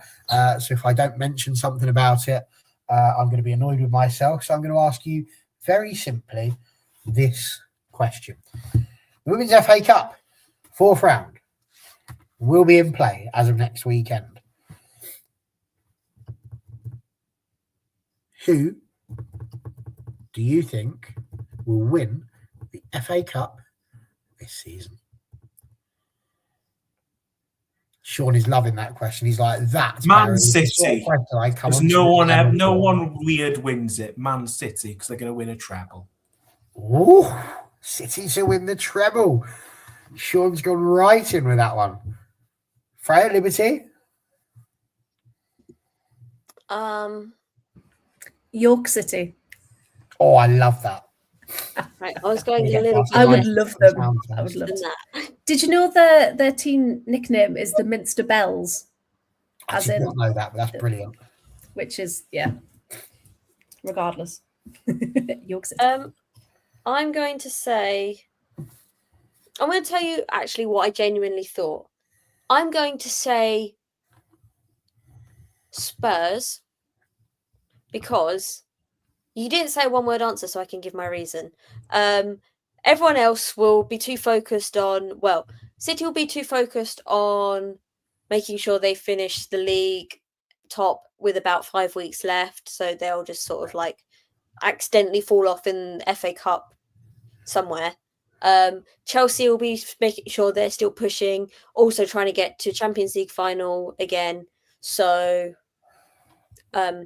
they'll fall off somewhere. Arsenal and United are going to be douching it out apparently for third, and also Champions League, trying to go far. So they'll fall off in the FA Cup somewhere, leaving Spurs, who will realise the Champions League space was probably a step too far at the moment. So they think a trophy is better than nothing. They're not going to win the league. So they go for the FA Cup. Martin Ho lifts his first trophy in charge of Spurs, their first major trophy in the women's side, I believe. Please correct me if I'm wrong, but I want to say that. And everyone points and laughs at Robert Villahan because he obviously got them to their first final and was beaten by United really badly. So that's what I think is going to happen. There we go. I do have a final question about it. It'd gone out of my mind, so I thought I'd throw in a filler question whilst I was going for it. And it was, traditionally, we do not see cup upsets in the Women's FA Cup when it comes to WSL teams. Now, Man City have to travel to Bournemouth, obviously a tier 3 side. We have got Manchester United hosting Burnley. We have got Brighton hosting Nottingham Forest from WSL 2. We have got Chelsea hosting Crystal Palace. West Ham travel to Newcastle, and London City Lionesses travel to Sunderland. And Everton, of course, away to West Bromwich Albion. Out of those games, are there any teams that you see potentially causing an upset? The only one I thought might possibly happen, and I'm not saying this just, I've written this down, he's going to moan at me, but potentially Brighton and Forest was one of the ones that I thought could happen. Why is that?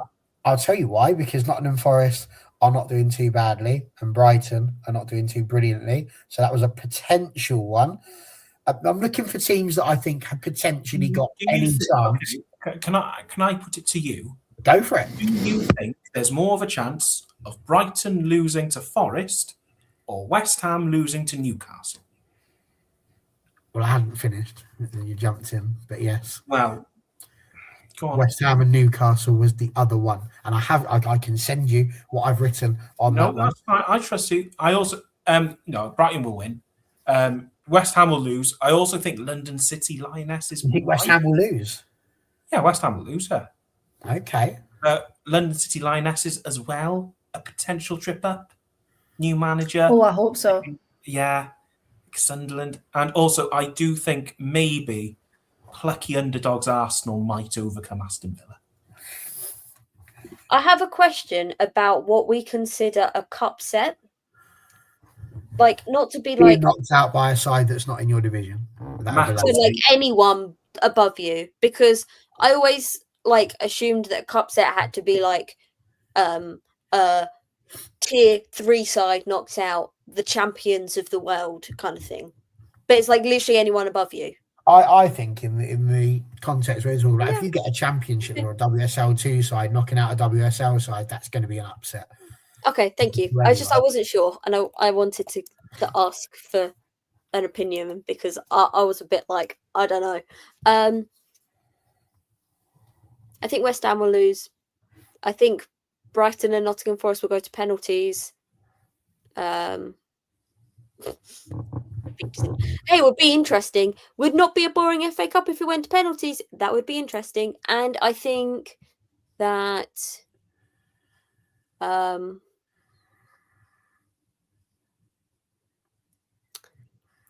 that Bournemouth will put up more of a fight than City expect, but they still win decently big. Sorry, I was trying to think of which side of Manchester had which B team, and I nearly said Burnley, but then I was like, no, think of the controversy of not playing at the Bournemouth grounds. That's where my thinking was while I paused. That was what was going through my head, because I nearly said the wrong team again. Freya, anything sticking out for you? Again, and what I tried to look at when I was looking at those championship sides was whether or not I think they've got a chance of troubling the top three. Yeah.